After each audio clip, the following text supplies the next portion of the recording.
നമ്മൾ 20 മന്ത്രം വരെ എത്തി. ഒന്നാമത്തെ അധ്യായത്തിലെ 20 മന്ത്രം വരെ.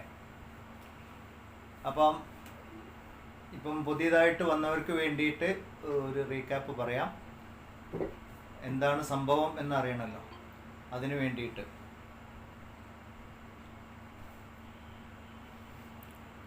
വിശ്വജിത് യാഗം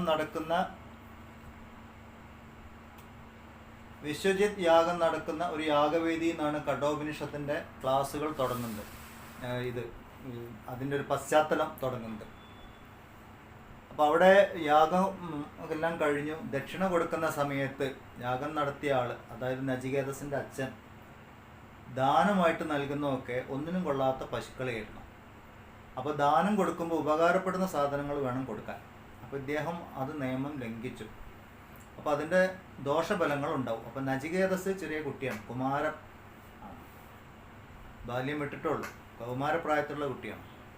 അപ്പോൾ അത് കണ്ടു. അപ്പോൾ അച്ഛൻ ഇതുകൊണ്ട് ദോഷം ഉണ്ടാവുമല്ലോ എന്ന് വിചാരിച്ചു അങ്ങനെയല്ലല്ലോ,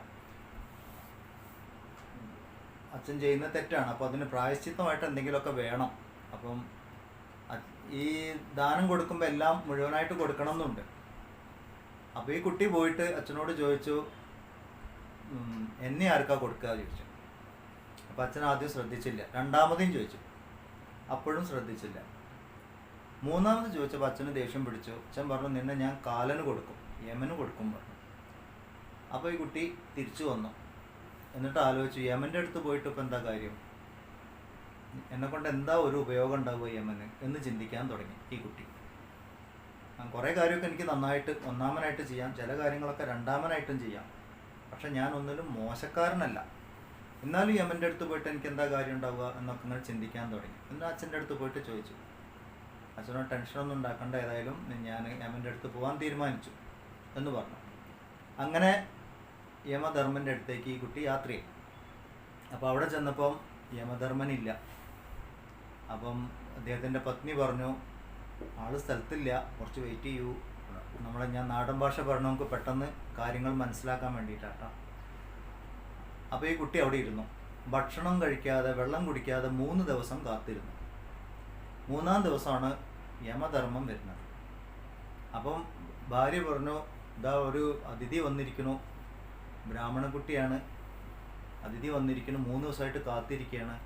അപ്പോൾ അതിൻ്റെ ദോഷമൊക്കെ നമുക്കുണ്ടാവും, അയാളൊക്കെ ആചാരപൂർവ്വം സ്വീകരിക്കണം എന്നൊക്കെ പറഞ്ഞു. ഉടനെ യമധർമ്മം പോയിട്ട് നമസ്കരിച്ചു. അപ്പോൾ യമധർമ്മൻ ഒരു ചെറിയ കുട്ടിയുടെ മുന്നിൽ നമസ്കരിച്ചു. ഇതൊക്കെ നമ്മൾ കഴിഞ്ഞ ക്ലാസ്സിൽ ഇത് എക്സ്പ്ലെയിൻ ചെയ്ത കാരണം ഞാൻ അതിലേക്ക് പോകുന്നില്ല, ഇല്ലെങ്കിൽ നമ്മൾ അവിടെ തന്നെ നിൽക്കും. എന്നിട്ട് ഉപചാരപൂർവ്വം അർഘ്യം പാദ്യം ഒക്കെ കൊടുത്ത് ഉപചാരപൂർവ്വം വീട്ടിൻ്റെ ഉള്ളിലേക്ക് വിളിച്ച് വരുത്തി സ്വീകരിച്ചിരുത്തി. എന്നിട്ട് ക്ഷമായാചനം, ക്ഷമിക്കണം, 3 ദിവസം അങ്ങ് ഞങ്ങൾക്ക് വേണ്ടി കാത്തിരിക്കേണ്ടി വന്നു, അപ്പോൾ അതിന് പ്രായശ്ചിത്തമായിട്ട് ഞാൻ 3 വരം തരാം, 3 വരം ചോദിക്കണം പറഞ്ഞു. അപ്പോൾ കുട്ടി പറഞ്ഞു, ഓക്കെ. ആദ്യത്തെ വരം, ഞാൻ ഇവിടുന്ന് തിരിച്ചു പോകുമ്പോൾ അച്ഛൻ എന്നെ തിരിച്ചറിയണം, അച്ഛൻ്റെ ഉള്ളിൽ ദേഷ്യമൊക്കെ മാറി വളരെ ശാന്തചിത്തനായി അച്ഛനും മുത്തച്ഛന്മാരൊക്കെ വളരെ ഹാപ്പി ആയിട്ടിരിക്കുന്നത് ഞാൻ കാണണം, എന്നെ അവർ സ്വീകരിക്കണം എന്നൊക്കെ പറഞ്ഞു. അപ്പോൾ പറഞ്ഞു, ഓക്കെ, ആ വരം തന്നിരിക്കുന്നു, ഗ്രാൻറ്റഡ്. രണ്ടാമത്തെ വരം ചോദിച്ചോളൂ. അപ്പോൾ കുട്ടി പറഞ്ഞു, ഈ സ്വർഗത്തിനെ കുറിച്ചിട്ട് ഞാൻ കുറേ കേട്ടിട്ടുണ്ട്, അവിടെയൊക്കെ എല്ലാവരും വളരെ ഹാപ്പിയാണ്, ശാന്തമായിട്ട് കഴിയണു, അവിടെ ജരാനരകളെക്കുറിച്ചൊന്നും ആർക്കും യാതൊരു ബോധരേഷനും ഇല്ല, എല്ലാവരും വളരെ ഹാപ്പിയാണ് എന്നൊക്കെ പറയണം. അപ്പോൾ ഈ സ്വർഗത്തിലേക്ക് പോകാനുള്ള വിദ്യ എന്താണ് എന്ന് പറഞ്ഞു തരണം എന്ന് പറഞ്ഞു. അപ്പം യമധർമ്മരാജാവ് പറഞ്ഞു, ഓക്കെ, അതും തരാം, സ്വർഗത്തിലേക്കുള്ള തരാം. അപ്പോൾ ഈ കുട്ടിയുടെ ബുദ്ധിയൊക്കെ കണ്ടപ്പം ആൾക്ക് വളരെ ഹാപ്പിയായി. അപ്പോൾ ആൾ പറഞ്ഞു, ഈ വിദ്യയ്ക്ക്, സ്വർഗത്ത് പോകാനുള്ള വിദ്യയ്ക്ക് ഞാൻ നിൻ്റെ പേര് കൊടുക്കാം, ഇന്നു മുതൽ അത് നചികേത അഗ്നി എന്ന് പറഞ്ഞിട്ടാണ് അറിയപ്പെടുക എന്നൊക്കെ പറഞ്ഞു. അപ്പോൾ ഹാപ്പി. എന്നിട്ട് എന്ത് ചെയ്തു, ഈ കുട്ടിയുടെ ബുദ്ധിയൊക്കെ കണ്ടപ്പം രത്നമാല സമ്മാനമായിട്ട് കൊടുത്തു. എന്നിട്ട് പറഞ്ഞു, 3-ാമത്തെ വരം ചോദിച്ചോളൂ എന്ന് പറഞ്ഞു. 3-ാമത്തെ വരം ആണ് യമധർമ്മരാജാവിനെ പ്രശ്നത്തിലാക്കിയത്. എന്തു പറഞ്ഞു, 3-ാമത്തെ വരം, മരണത്തിൻ്റെ രഹസ്യം എന്താണ് എന്നെനിക്ക് പറഞ്ഞു തരണം. യേയം പ്രേതേ വിചികിത്സാ മനുഷ്യേ അസ്തി തേകേനായമസ്തീജിസൈകേ ഏതദ് വിദ്യാമനുശിഷ്ടസ്ത്വയാഹം പരാണാമേഷാ വരസ്തൃതീയഃ. ചിലരൊക്കെ മരണത്തിന് ശേഷം ഉണ്ടാവും പറയണം, ചിലർ പറഞ്ഞു മരണത്തിന് ശേഷം ഇല്ല എന്നും പറയണം. ഇതിൻ്റെ രഹസ്യം എന്താണ് എന്ന് എനിക്ക് പറഞ്ഞു തരൂ എന്ന് പറഞ്ഞു. അതായത് മരണത്തിൻ്റെ രഹസ്യം ആണ് കുട്ടി മൂന്നാമതായിട്ട് ചോദിക്കുന്നത്. അപ്പം ഇതുവരെയാണ് നമ്മൾ കഴിഞ്ഞ ക്ലാസ്സിൽ എത്തിയത്. ഇതൊന്ന് മനസ്സിലാക്കേണ്ട കുറച്ച് കാര്യങ്ങളുണ്ട്. ആദ്യത്തെ വരത്തിൽ ഭൗതികമായിട്ടുള്ള ഐശ്വര്യങ്ങളെക്കുറിച്ചൊക്കെ ചോദിച്ചു. അപ്പോൾ അതൊക്കെ കിട്ടി. രണ്ടാമത്തത് പരലോകത്തുനിന്നുള്ള, ഈ ലോകത്തിലല്ലാത്ത സ്വർഗീയമായ സുഖസൗകര്യങ്ങളെക്കുറിച്ചും അത് അവിടെ എത്തിപ്പെടാനുള്ള വിദ്യകളൊക്കെ ചോദിച്ചു. അതും കിട്ടി. പക്ഷെ അതും ഈ കുട്ടിക്ക് തൃപ്തിയായിട്ടില്ല. മൂന്നാമത്തെ വരമാണ് യഥാർത്ഥ വരം. ഈ ഉപനിഷത്തിലെ വിഷയത്തിലേക്ക് പ്രവേശിക്കുന്നത് ഈ മന്ത്രത്തോടു കൂടിയാണ്, ഈ വരം ചോദിക്കുന്നതോടു കൂടിയാണ്. മരണത്തിൻ്റെ രഹസ്യം എന്താണ്? ആത്മാവ് ഉണ്ടോ ഇല്ലയോ? ദേഹം നശിക്കുമ്പോൾ എന്ത് സംഭവിക്കും? ഇതൊക്കെയാണ് ചോദിക്കുന്നത്. ചിലർ മരിച്ചു കഴിഞ്ഞാൽ നമ്മളുണ്ടാവും എന്ന് പറയണു, ചിലർ മരിച്ചു കഴിഞ്ഞാൽ നമ്മൾ തീർന്നു പറയണു, ഇനിയൊന്നും ഉണ്ടാവില്ല പറയണു. പലരും പല വിധത്തിലാണ് പറയുന്നത്. എനിക്ക് ഈ രഹസ്യം അറിയണം. ഇതാരോടാ ചോദിക്കുന്നത്? മരണത്തിൻ്റെ ദേവതയായ യമനോടാണ് ചോദിക്കുന്നത് എന്ന് പറഞ്ഞാൽ ഹെഡ് ഓഫ് ദ ഡിപ്പാർട്ട്മെൻറ്റ്. ഇതാണ് ഇദ്ദേഹത്തിലപ്പുറം ഇനി ആർക്കും ഇതിനെക്കുറിച്ച് പറയാൻ പറ്റും. അപ്പം നചികേതസ് ഇത് അറിഞ്ഞിട്ട് തന്നെയാണ് ചോദിക്കുന്നത്. ഈ വരം അനുഗ്രഹിച്ച് തരാൻ, ഇല്ലെങ്കിൽ ഈ അറിവ് അനുഗ്രഹിച്ച് തരാൻ കഴിവുള്ള ആളോടാണ്. നമ്മൾ മുമ്പും നചികേതസിൻ്റെ ബുദ്ധി കണ്ടു. ഒറ്റ വരത്തിൻ്റെ ഉള്ളിൽ 3-4 വരങ്ങളൊക്കെയാണ് ചോദിക്കുന്നത്. അപ്പോൾ ഏതായാലും ഇവിടെ എത്തിപ്പെട്ടു. എന്നാൽ ഇനിയിപ്പോൾ ഇതും കൂടി അറിയാം. മനുഷ്യന് എന്തൊക്കെ നേട്ടങ്ങൾ നേടിയാലും ഇഹലോകത്തിലായാലും പരലോകത്തിലായാലും ആത്മജ്ഞാനം ഉണ്ടാവുന്നത് വരെ ശാശ്വതമായ ദുഃഖശാന്തി ഉണ്ടാവില്ല. അപ്പോൾ ശാശ്വതമായ ദുഃഖശാന്തി, ആത്യന്തികമായ ദുഃഖ നിവൃത്തി, മോക്ഷം കിട്ടണമെങ്കിൽ ആത്മജ്ഞാനം നേടണം. അത് തരാൻ കഴിവുള്ള ഗുരുവിനെ വേണം സമീപിക്കാൻ. ഇതിപ്പോൾ ഇവിടെ എല്ലാം ഒത്തുവന്നു. അപ്പോൾ വരം ചോദിക്കുകയും ചെയ്തു. പക്ഷെ ഇവിടെ വേറൊരു കാര്യമുണ്ട്. ഒരു വിഷയം പഠിക്കണമെങ്കിൽ, അല്ലെങ്കിൽ അറിയണമെങ്കിൽ, പഠിച്ച വിഷയം ജീവിതത്തിൽ പകർത്തണമെങ്കിൽ ആ വ്യക്തി ആ വിദ്യ ആർജിക്കാനുള്ള അധികാരിയായിരിക്കണം. അപ്പം നമ്മൾ അനുബന്ധ ചതുഷ്ടയത്തിൽ മുമ്പ് പഠിച്ചു. വിഷയം, പ്രയോജനം, സംബന്ധം, അധികാരി, 4 കാര്യങ്ങളാണ്. ഇത് 4ഉം കൂടി ചേരുമ്പോഴേ ആ വിഷയം മനസ്സിലാവുള്ളൂ, പ്രയോജനപ്പെടുള്ളൂ. അപ്പോൾ ഇവിടെ ആത്മവിദ്യ സ്വീകരിക്കാനുള്ള അധികാരം നചികേതസിനുണ്ടോ? ഇത് പരീക്ഷിക്കേണ്ടത് ആവശ്യമാണ്. കാരണം അങ്ങനെ യോഗ്യതയില്ലാത്തൊരു പാത്രത്തിലേക്കാണ് ഇത് കൊടുക്കുന്നതെങ്കിൽ, ശിഷ്യന് കിട്ടുന്നെങ്കിൽ അതിൻ്റെ ദൂഷ്യഫലങ്ങളുണ്ടാവും. ആ വിദ്യ വേണ്ട പോലെ പ്രവർത്തിപ്പിക്കാൻ സാധിക്കില്ല, ഇല്ലെങ്കിൽ വേണ്ടാത്ത സ്ഥലത്ത് പ്രവർത്തിപ്പിക്കും. ഇങ്ങനെയൊക്കെ ഉണ്ട്. ഇപ്പം നമ്മളുടെ ഇത് തന്നെ നമ്മൾ സ്വാധ്യായം പഠിക്കുന്ന ചില ക്ലാസ്സുകളിൽ, ഇല്ലെങ്കിൽ അങ്ങനെയൊക്കെ ആത്മജ്ഞാനം, നമുക്കത് കുറേ ശ്ലോകം പഠിച്ചു, കുറേ അർത്ഥം പഠിച്ചു, പിന്നെ വേണ്ടിടത്തും വേണ്ടാത്തയിടത്തൊക്കെ പോയിട്ട് അത് വിളമ്പും. എനിക്കിതൊക്കെ അറിയാമെന്ന് കാണിക്കാൻ. അതിൻ്റെ ആവശ്യമില്ല. ആവശ്യമുള്ളിടത്ത് അതൊക്കെ പ്രയോഗിക്കേണ്ട ആവശ്യമുള്ളൂ. ഇത് നമ്മൾ മറ്റുള്ളവരുടെ മുന്നിൽ കയറി കയ്യടി വാങ്ങാൻ വേണ്ടിയിട്ടുള്ള അറിവല്ല, അവനവൻ്റെ ദുഃഖ നിവൃത്തിക്കുള്ള അറിവാണ്. അപ്പോൾ ആ വിധത്തിൽ വേണം. അപ്പോൾ നമ്മൾ എന്ത് മനസ്സിലാക്കണം? എനിക്ക് വേണ്ടത്ര അധികാരമായിട്ടില്ല, അതിന് വേണ്ടത്ര യോഗ്യതയായിട്ടില്ല. അതുകൊണ്ടാണ് ഞാൻ സ്ഥാനത്തും അസ്ഥാനത്തൊക്കെ പറയേണ്ടി വരുന്നത്. നമുക്ക് അവനവനെ അനലൈസ് ചെയ്യാനുള്ള, എല്ലാ ആധ്യാത്മിക ശാസ്ത്രവും അവനവനെ അനലൈസ് ചെയ്യാനുള്ളതാണ്, അവനവനെ നന്നാക്കിയെടുക്കാനുള്ളതാണ്. ഇവിടെ നചികേതസ് ഇത് വരം ചോദിച്ചപ്പോൾ യമന്, അതായത് ഗുരുവിൻ്റെ സ്ഥാനത്താണ് ഇപ്പോൾ യമൻ.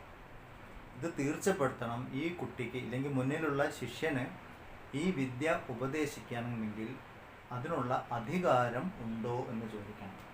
അപ്പം യമൻ ആ വിഷയത്തിനെ കുറിച്ച് സംസാരിക്കാൻ തുടങ്ങുകയാണ്. നമുക്ക് 21-ാമത്തെ മന്ത്രം മുതൽ, 1-ാം അധ്യായം 21-ാമത്തെ.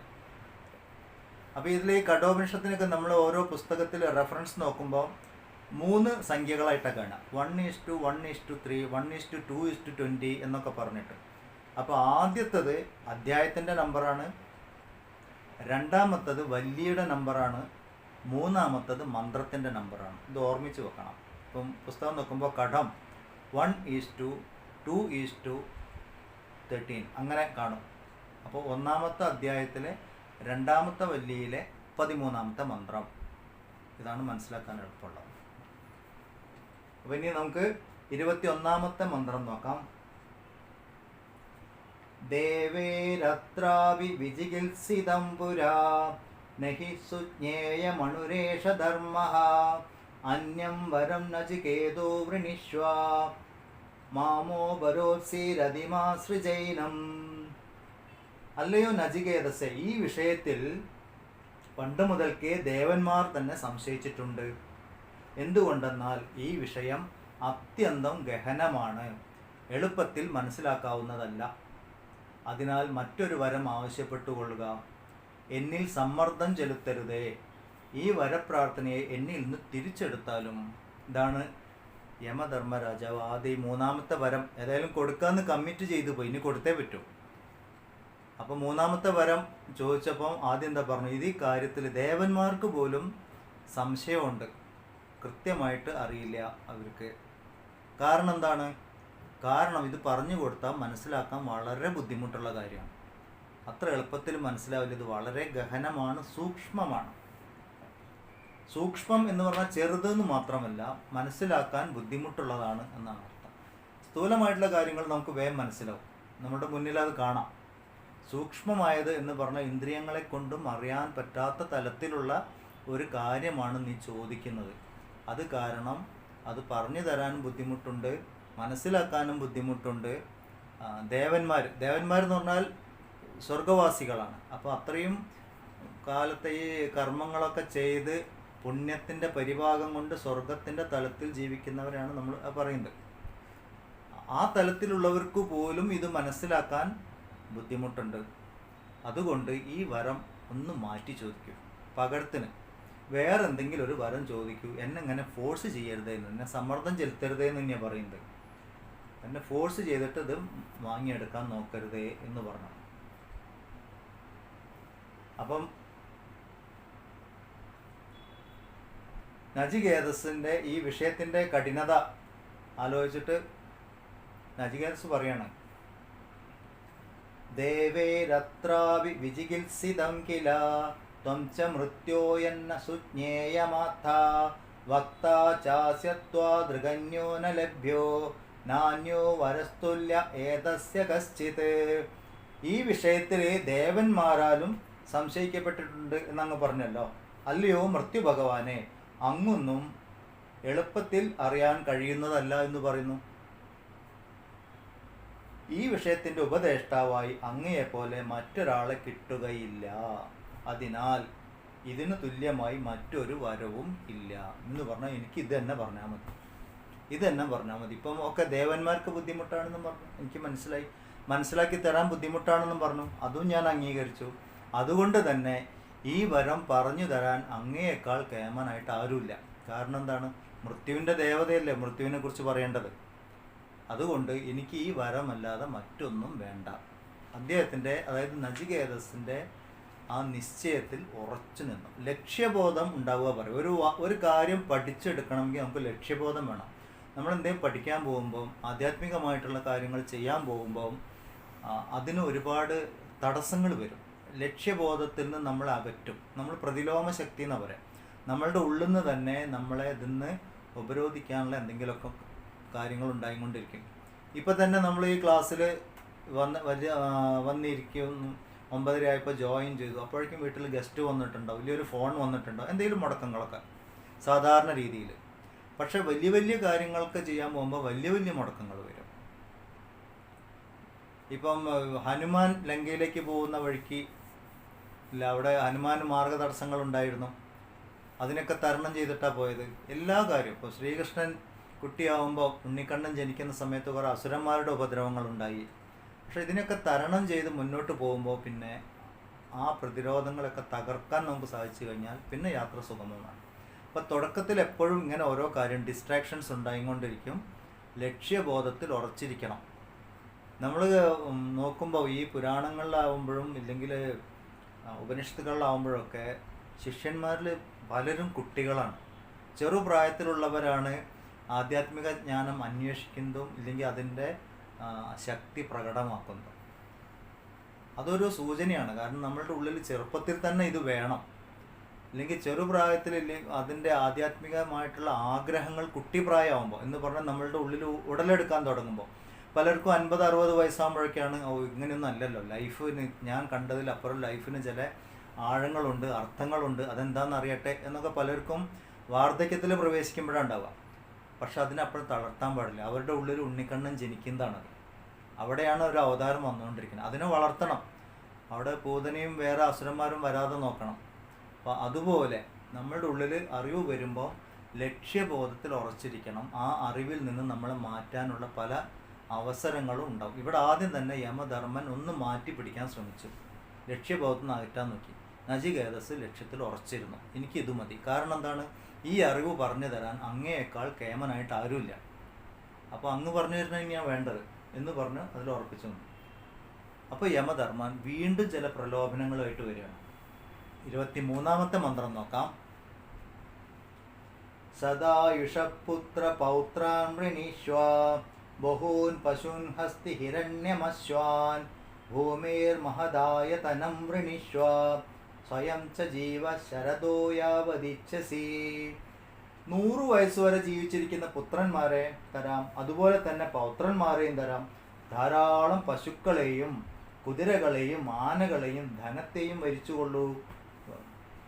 അതുമാത്രമാണോ? അല്ല, ഭൂമിയുടെ വിപുലമായ സാമ്രാജ്യത്തെ ഭരിക്കുക.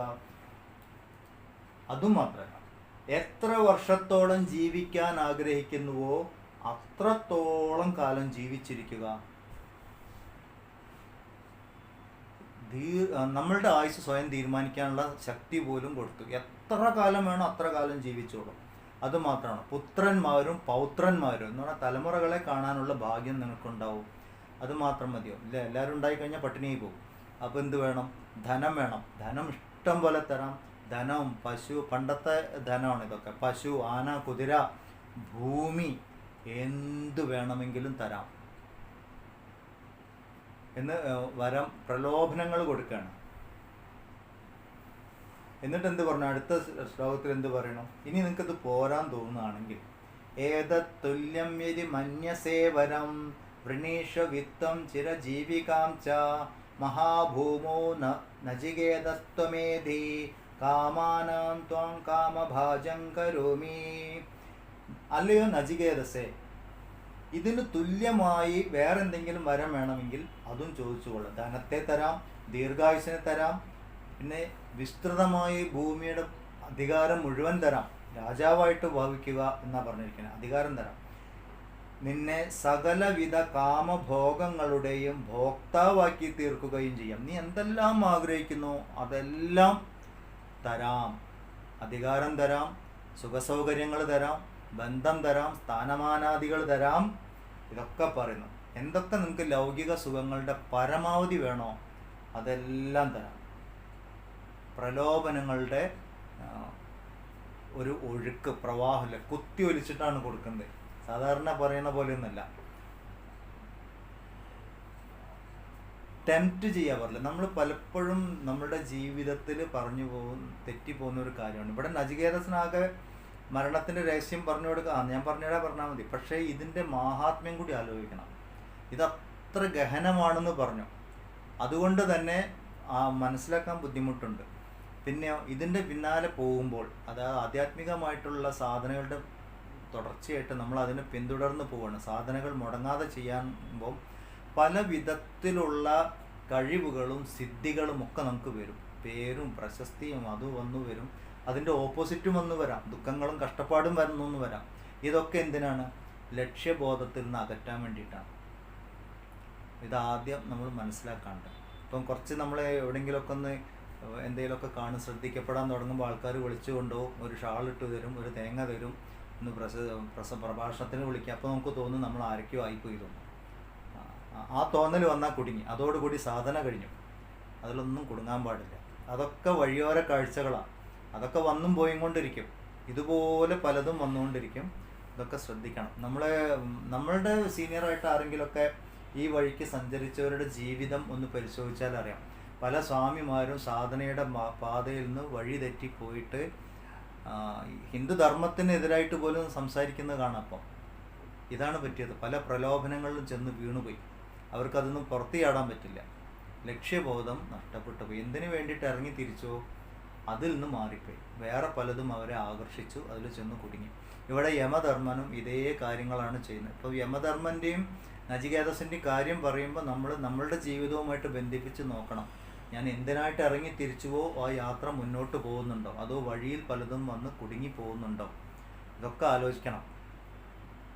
നമുക്ക് ഈ ആധ്യാത്മിക ജ്ഞാനം കിട്ടുക എന്ന് പറഞ്ഞത് അത്ര എളുപ്പമല്ല. ഇനി മുന്നോട്ട് അതൊക്കെയാണ് പറയാൻ പോകുന്നത് ഉപനിഷത്ത്. അപ്പോൾ ഇത് ഏതോ ഒരു നാട്ടിൽ ഒരു നചികേതസും യമനും തമ്മിലുണ്ടായ ഒരു ചരിത്രമായിട്ടല്ല നോക്കേണ്ടത്.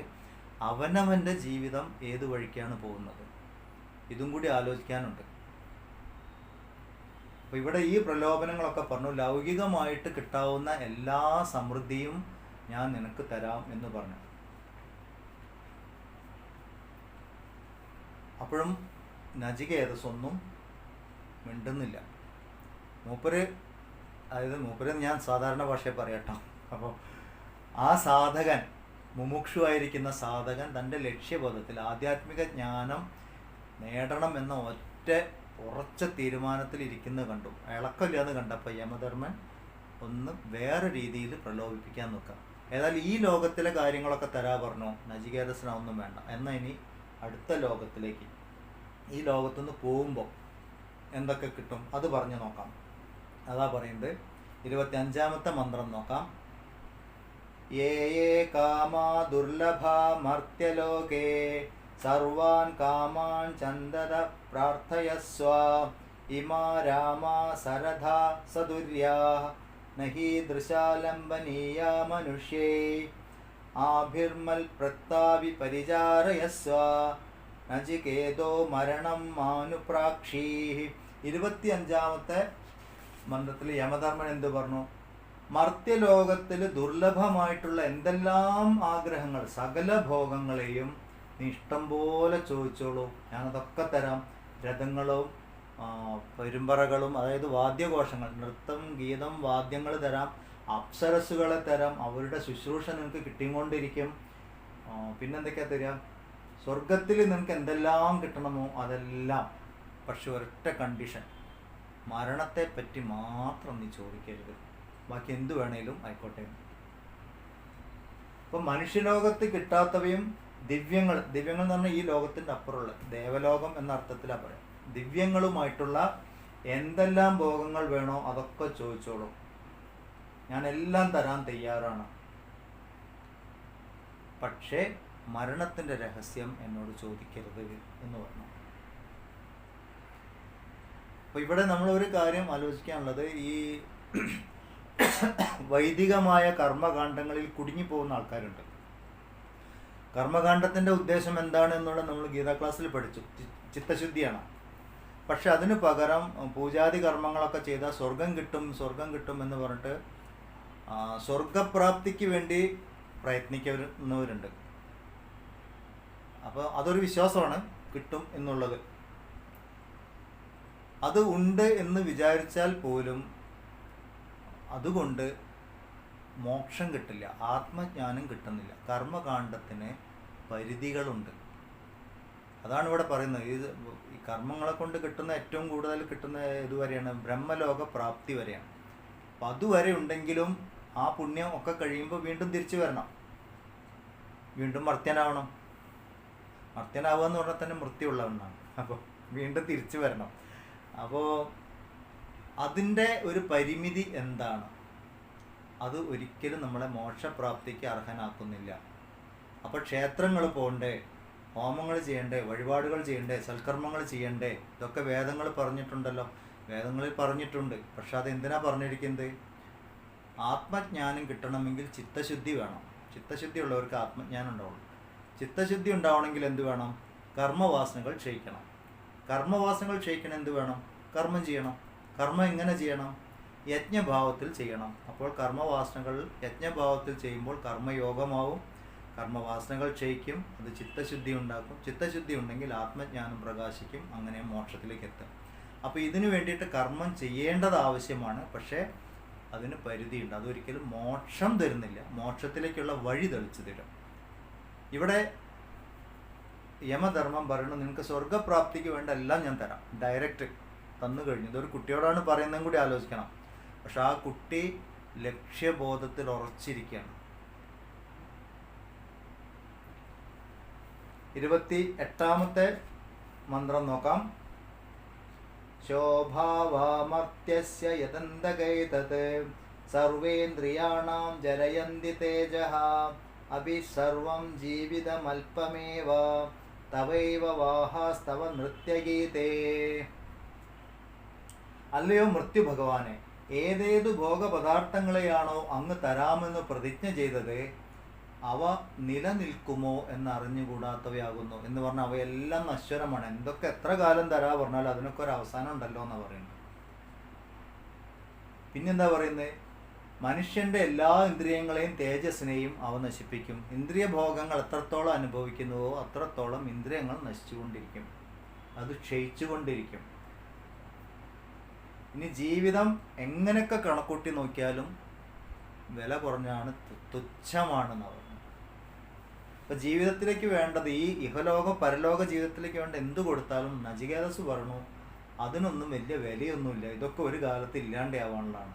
അതുകൊണ്ട് നിങ്ങൾ അങ്ങ് ഈ പറയുന്ന നൃത്യഗീതങ്ങളും ആനകുതിരകളൊക്കെ അങ്ങയുടെ കൈ തന്നെ വെച്ചാൽ മതി. അപ്സരസുകളും അങ്ങക്ക് തന്നെ ഇരിക്കട്ടെ, അത് ഇങ്ങോട്ട് വരണ്ട എന്ന് പറഞ്ഞാൽ സകല പ്രലോഭനങ്ങളെയും തടഞ്ഞു നിർത്തി. ഇതൊരു യുദ്ധമാണ്. ഇപ്പോൾ ഭഗവത്ഗീതയിലൊക്കെ പറയുന്ന പോലെ തന്നെ ഒരു യുദ്ധം. വിഷയലോകങ്ങളിലേക്കുള്ള അതിഭയങ്കരമായ പ്രലോഭനങ്ങൾ, ആത്മലോകത്തിലേക്കുള്ള ഇച്ഛയും, ഇത് തമ്മിലുള്ള ഒരു ഏറ്റുമുട്ടലാണ് ഇപ്പോൾ ഇവിടെ നടന്നുകൊണ്ടിരിക്കുന്നത്. അപ്പം ഇത് കഥാരൂപത്തിൽ പറയുമ്പം യമൻ നൽകുന്നതായിട്ടും നചികേതസ് അതിനെ നിരാകരിക്കുന്നതായിട്ടും അതിനെ സ്വീകരിക്കുന്നില്ല. ആ വിധത്തിൽ വേണം പറയേണ്ടത്. അപ്പോൾ ഇഹലോക പരങ്ങൾ, അതായത് ഈ ലോകത്തിലും പരലോകത്തിലും എന്തെല്ലാം സുഖം ഉണ്ടെങ്കിലും അതൊക്കെ നശ്വരമാണ് എന്നറിഞ്ഞു കഴിഞ്ഞാൽ അതിന് നമുക്ക് വിരക്തി ഉണ്ടാവും. നമ്മൾ അത് നേടാനായിട്ട് ശ്രമിക്കില്ല. നമ്മളുടെ കർമ്മങ്ങളുടെ ഭാഗമായിട്ട് അത് വന്നു ചേരുന്നത് കുഴപ്പമില്ല, പക്ഷെ അത് ലക്ഷ്യമാക്കിയിട്ട് ജീവിക്കില്ല. അതാണ് തീവ്ര വിരക്തി വരിക പറയുന്നത്. ആത്മജ്ഞാനം എപ്പോഴും തീവ്ര വിരക്തി ഉള്ളവർക്കേ കിട്ടുള്ളൂ. ഈ നചികേതസിന് കുട്ടിക്കാലത്ത് മുതലേ ഇത്തരം ഒരു വിരക്തി ഉണ്ട്. അതുകൊണ്ടാണ് അച്ഛൻ എന്നെ ഞാൻ കാലന് കൊടുക്കുക എന്ന് പറഞ്ഞപ്പോൾ പോലും ഭ്രമിച്ചില്ല, കാലൻ്റെ അടുത്തേക്ക് പോവാൻ തയ്യാറായി. അത്ര ഒരു ബുദ്ധി, കൂർമ്മ ബുദ്ധിയും അറിവും ധൈര്യവും വിരക്തിയും ഉള്ള കുട്ടിയാണ്. ആ കുട്ടിക്ക് അങ്ങനെ ഉണ്ടായി നമുക്കെന്താ ഗുണം എന്ന് ചോദിച്ചാൽ നമ്മളങ്ങനെ ആവുക എന്നുള്ളതാണ് ആവശ്യം. ഒരു സാധകന്റെ ലക്ഷണം എന്തൊക്കെയാവണം അതാണ് ഈ പറയുന്നത്. നചികേതസ് എന്ന് പറയുന്ന ഒരു വ്യക്തിയല്ല നമ്മൾ കാണേണ്ടത്. നചികേതസ് എന്നത് ഒരു സാധകന്റെ മനോഭാവം, അറിവിൻ്റെ തലവും ബുദ്ധിയുടെ കൂർമ്മതയും തീവ്ര വൈരാഗ്യത്തിനെയൊക്കെയാണ് അത് സൂചിപ്പിക്കുന്നത്. അങ്ങനെയുള്ള ഒരാൾക്ക് ഇത്തരം പ്രലോഭനങ്ങൾ വരുമ്പോൾ അതിനെ അതിജീവിക്കാൻ സാധിക്കുകയുള്ളൂ. അപ്പം നചികേതസ് തിരിച്ചു പറഞ്ഞു, ഈ വക സാധനങ്ങളൊക്കെ നശ്വരമാണ്, എത്ര കാലം ഉണ്ടെങ്കിലും ഇതൊക്കെ കുറച്ച് കഴിഞ്ഞാൽ നശിക്കാനുള്ളതെന്ന് എനിക്കറിയാം. അതുകൊണ്ട് നിങ്ങൾ എന്തെല്ലാം പ്രലോഭനങ്ങൾ എനിക്ക് തന്നുവോ അതെല്ലാം തിരിച്ച് അങ്ങയുടെ കയ്യിൽ തന്നെ വെച്ചോളൂ, എനിക്ക് അതിൻ്റെ ആവശ്യമൊന്നുമില്ല. കാരണം എന്താണ്? എങ്ങനെയൊക്കെ ഞാൻ ജീവിച്ചു കഴിഞ്ഞാലും ഒരു ദിവസം മരിക്കണമല്ലോ എന്ന് ആലോചിക്കുമ്പോൾ ഈ തന്ന സാധനത്തിൻ്റെ ഒന്നും ഒരു സുഖം എനിക്ക് അനുഭവിക്കാൻ പറ്റില്ല. കാരണം എന്നായാലും ഇത് ഉപേക്ഷിക്കേണ്ടതല്ലേ. ഇതിൻ്റെ ഒരു പ്രത്യേകത, നമ്മളിപ്പോൾ പലപ്പോഴും ഇവിടെ പല സ്ഥലങ്ങളിലും സർവൈശ്വര്യ പൂജ, ഇങ്ങനെ പല പൂജകളൊക്കെ കാണും. സർവൈശ്വര്യങ്ങളും ഉണ്ടാവട്ടെ വിചാരിച്ചിട്ട് നമ്മൾ എന്തായി പ്രാർത്ഥിക്കേണ്ടത്? ശരിക്കും ഐശ്വര്യം എന്ന് പറഞ്ഞിട്ട് എന്തൊക്കെയാണ് നമുക്ക് പ്രാർത്ഥിക്കാൻ പറ്റുക? പലരും പലതും പ്രാർത്ഥിക്കുക. വീടുണ്ടാവണേ, കുട്ടി ഉണ്ടാവണേ, കുട്ടികളുടെ കല്യാണം കഴിയണേ, മാർക്ക് കിട്ടണേ, അല്ല ഇങ്ങനെ പലതും പ്രാർത്ഥിച്ച് പൂജയൊക്കെ ചെയ്യും. പൂജ ചെയ്തതിനും ബലമുണ്ട്, അത് കിട്ടിയെന്നും വരും. പക്ഷേ ഇത് എപ്പോഴും നമുക്ക് നഷ്ടപ്പെടുക, മരിക്കുന്ന സമയത്ത് ഇതെല്ലാം ഇവിടെ ഉപേക്ഷിച്ചിട്ട് പോകണം. നേടിവെച്ചതും നേടാൻ കൊതിച്ചതും കൂടെ വന്നിടുകില്ല അത് നിശ്ചയം, അങ്ങനെ പറയാം. അപ്പോൾ ഇവിടെ ഉപേക്ഷിച്ചിട്ട് പോകണം. എപ്പോഴാണ് ഉപേക്ഷിക്കേണ്ടി വരിക? മരിക്കുമ്പോൾ. എപ്പോഴാണ് മരിക്കുക? ഏത് നിമിഷവും അത് സംഭവിക്കാം. ആർക്കും പറയാൻ പറ്റില്ല എപ്പോഴാണ് പോകേണ്ടി വരിക. വിളി വന്നാൽ പോയേ പറ്റും. അപ്പോൾ ഏത് നിമിഷവും നഷ്ടപ്പെടാവുന്ന ഐശ്വര്യങ്ങളെയാണോ നമ്മൾ പൂജിച്ച് വാങ്ങേണ്ടത്, അതോ എപ്പോഴും കൂടെ നിൽക്കേണ്ട ഐശ്വര്യങ്ങളെയാണോ? സർവൈശ്വര്യ പൂജയൊക്കെ ചെയ്യുമ്പോൾ ഇതാണ് നോക്കേണ്ടത്. ഇവിടെ നചികേതസിൻ്റെ ഈ ചോദ്യം അതാണ്. എന്തൊക്കെ നേടിയാലും ഇതൊക്കെ ഇല്ലാണ്ടാവാനുള്ളതാണ്, ഇതൊക്കെ ഇല്ലാണ്ടാവാനുള്ളതാണല്ലോ എന്ന് ആലോചിക്കുമ്പോൾ അതിൻ്റെ സുഖം നഷ്ടപ്പെട്ടു പോയില്ലേ? ഒരുതരം ഭയമല്ലേ മനസ്സിൽ, ആകുലതയല്ലേ, അസ്വസ്ഥതയല്ലേ മനസ്സിൽ? നമ്മളുടെയൊക്കെ ജീവിതം നോക്കിയാൽ ഇങ്ങനെ അറിയാം. ഇപ്പം ഭഗവത്ഗീത പഠിക്കുമ്പോഴങ്ങനല്ല, ആദ്യം തന്നെ ഭീഷ്മരെ കൊല്ലണം എന്നാണ് പറയാം. അപ്പോൾ ഭീഷ്മരെ കൊല്ലാതെ നോക്കണമെന്ന് ദുര്യോധനൻ പറയുന്നു. ഭീഷ്മരെയാണ് ആദ്യം കൊല്ലേണ്ടതെന്ന് പാണ്ഡവപക്ഷം പറയുന്നു. കാരണം എന്താണ്? ഭീഷ്മർ മൃത്യുഭീതിയാണ്. മൃത്യുവിൻ്റെ ആ ഭീതി മാറിക്കഴിഞ്ഞാൽ പിന്നെ ധർമ്മമേ ജയിക്കുള്ളൂ. മരണഭയം നിലനിൽക്കുന്നിടത്തോളം കാലം അധർമ്മത്തിലേക്ക് മനസ്സ് പോയിക്കൊണ്ടിരിക്കും. നമ്മളുടെ ശാശ്വതമായിട്ടുള്ള ശാന്തി നഷ്ടപ്പെട്ടുകൊണ്ടിരിക്കും. എല്ലാ ശാസ്ത്രങ്ങളും പഠിച്ചു കഴിയുമ്പം നമുക്ക് മനസ്സിലാവുന്ന ഒരു കാര്യം, എല്ലാവരും പറയുന്നത് ഒറ്റ കാര്യമാണ്. പക്ഷെ പല വിധത്തിൽ പറഞ്ഞു. എന്തിനാണ് ഈ പല വിധത്തിൽ പറയുന്നത്? ആർക്കൊക്കെ ഏതൊക്കെ വിധത്തിൽ പറഞ്ഞാലും മനസ്സിലാവുമെന്ന് അറിയില്ല. ചിലവർക്ക് സ്ട്രെയിറ്റ് ആയിട്ട് കാര്യങ്ങൾ പറഞ്ഞാൽ മനസ്സിലാവും, ചിലർക്ക് കഥകളിൽ കൂടെ പറയണം, ചിലർക്ക് നാടകങ്ങളിൽ കൂടെ പറയണം, മറ്റു പലർക്ക് പല ഉദാഹരണങ്ങളിൽ കൂടെ, അലങ്കാരങ്ങളിൽ കൂടെ. ഇതൊക്കെ നമ്മുടെ ഋഷിമാർ പരീക്ഷിച്ചിട്ട് നമുക്ക് പറഞ്ഞു തന്നു. അവർ ടീച്ചിങ് ടെക്നിക്ക് എന്താണെന്നുള്ളത് ഋഷിമാരെടുത്തു നിന്നാണ് പഠിക്കേണ്ടത്. ഏതൊരു വിദ്യാർത്ഥിക്ക് എങ്ങനെ വേണോ ആ വിധത്തിലൊക്കെ ഒരേ തത്വത്തിന് പറഞ്ഞു വെച്ചിട്ടുണ്ട്. അപ്പോൾ ഇവിടെ പ്രലോഭനങ്ങളെ അതിജീവിക്കണം. ആധ്യാത്മികമായ സാധനയിൽ മുന്നോട്ട് നീങ്ങുമ്പോൾ പല വിധത്തിലുള്ള തടസ്സങ്ങൾ വരാം, നല്ലതും ചീത്തയുമായ തടസ്സങ്ങൾ വരാം. പക്ഷേ ലക്ഷ്യബോധത്തിൽ നിന്ന് ഒരിക്കലും അകന്നു പോവരുത് എന്ന് നമുക്ക് ഉറപ്പിച്ച് മനസ്സിൽ നിർത്തണം. തീവ്ര വിരക്തി എന്ന് പറയും. തീവ്ര വിരക്തി ഉള്ളവർക്ക് ആധ്യാത്മികമായിട്ട് ഉയരാൻ സാധിക്കുകയുള്ളൂ. ഇതിപ്പോൾ ഞാനിപ്പോൾ എടുത്തെടുത്ത് പറയുന്നത് എന്താ പറഞ്ഞാൽ, നാളെ മുതൽ നമ്മൾ ആരെങ്കിലുമൊക്കെ കാണുമ്പോൾ ഞാൻ കഠോപനിഷത്ത് പഠിക്കാൻ തുടങ്ങിയിട്ടോ, ഓ ഗംഭീരമാണ് അങ്ങനെ ഇങ്ങനെ എന്ന് പറയും. എന്നിട്ട് വേണമെങ്കിൽ 2 ശ്ലോകം ചൊല്ലും. നമ്മൾ യഥാർത്ഥത്തിൽ എന്താ ചെയ്യുന്നത്? ഞാൻ നിന്നെക്കാളും കേമനാണല്ലോ എന്ന് പറഞ്ഞിട്ട് ഒരു കയ്യടി വാങ്ങാനുള്ള ശ്രമമാണ്. നമ്മുടെ മനോഭാവം ശ്രദ്ധിക്കേണ്ടത്. അത് അവർ കേട്ടവർ മൈൻഡ് ചെയ്യാതെ പോയിട്ടുണ്ടെങ്കിൽ നമുക്ക് വിഷമമായി. ഞാൻ അത്രയും പറഞ്ഞിട്ട് അയാൾ മൈൻഡ് ചെയ്തില്ലല്ലോ. അപ്പോൾ അത് നോക്കണം നമ്മൾ. ഞാൻ മറ്റുള്ളവരെക്കാളും കേമനാണെന്ന് പ്രവർത്തിക്കാൻ ഒരു തരം പ്രലോഭനാണത്. ഈ ആധ്യാത്മികമായ പാതയിൽ മുന്നേറുമ്പോൾ ഇതൊക്കെ ഒരു പ്രശ്നമാണ്. ആധ്യാത്മികമല്ല, അല്ലാത്ത രീതി. ഇപ്പോൾ ഒരു കരാട്ടെ ക്ലാസ്സിന് ചേർന്ന കുട്ടികൾ നടക്കണ കണ്ടാൽ അറിയാം. ആദ്യത്തെ കുറച്ച് കാലമൊക്കെ അവർ നടക്കണ കണ്ടു കഴിഞ്ഞാൽ അറിയാം പുതിയ കുട്ടിയാണ് അവിടെ. കാര്യമായിട്ട് ആ വിദ്യയൊക്കെ അഭ്യസിച്ച ഒരാൾ നടക്കണം, നമ്മൾ അറിയും കൂടി ഇല്ല അയാൾ അഭ്യാസിയാണെന്നുള്ളത്. അപ്പോൾ എല്ലായിടത്തും ഉണ്ട് ഈ പ്രശ്നങ്ങളൊക്കെ. ഇതൊക്കെ നമ്മുടെ മാർഗത്തിന് തടസ്സം സൃഷ്ടിക്കും. എപ്പോഴും ശ്രദ്ധിക്കാനുള്ളത് ഇതൊക്കെയാണ്. നമ്മുടെ മനോഭാവം ഏത് വിധത്തിലാണ്? ഞാൻ ലക്ഷ്യബോധത്തിൽ നിന്ന് അകന്നു പോകുന്നുണ്ടോ? എന്തെല്ലാം തടസ്സങ്ങൾ വരുന്നുണ്ട്? അതിനെ അതിജീവിക്കാൻ സാധിക്കുന്നുണ്ടോ? അതിനുള്ള മാർഗമൊക്കെ ഇനി മുന്നോട്ട് പറഞ്ഞു തരും. അവിടെ നമ്മൾ മുന്നോട്ട് പോകുമ്പോൾ ഈ സാധനയെ മുന്നോട്ട് കൊണ്ടുപോകേണ്ടത് എങ്ങനെയാണ് എന്നൊക്കെ കഠോപനിഷത്ത് നമുക്ക് ഉപദേശിച്ച് തരുന്നുണ്ട്. അടുത്ത ശ്ലോകത്തിലേക്ക് നോക്കാം.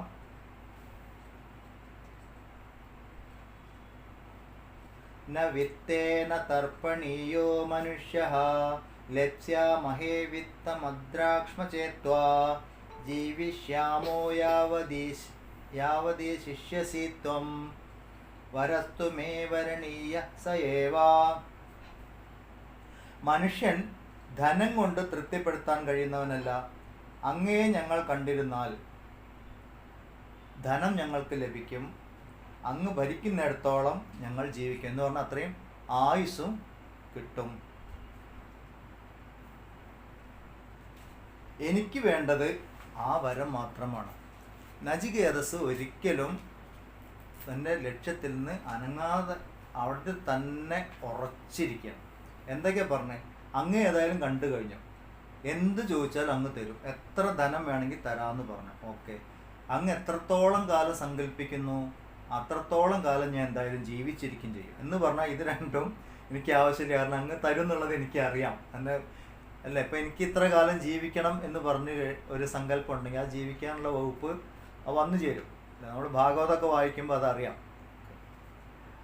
പക്ഷെ എനിക്കെന്താ വേണ്ടത്?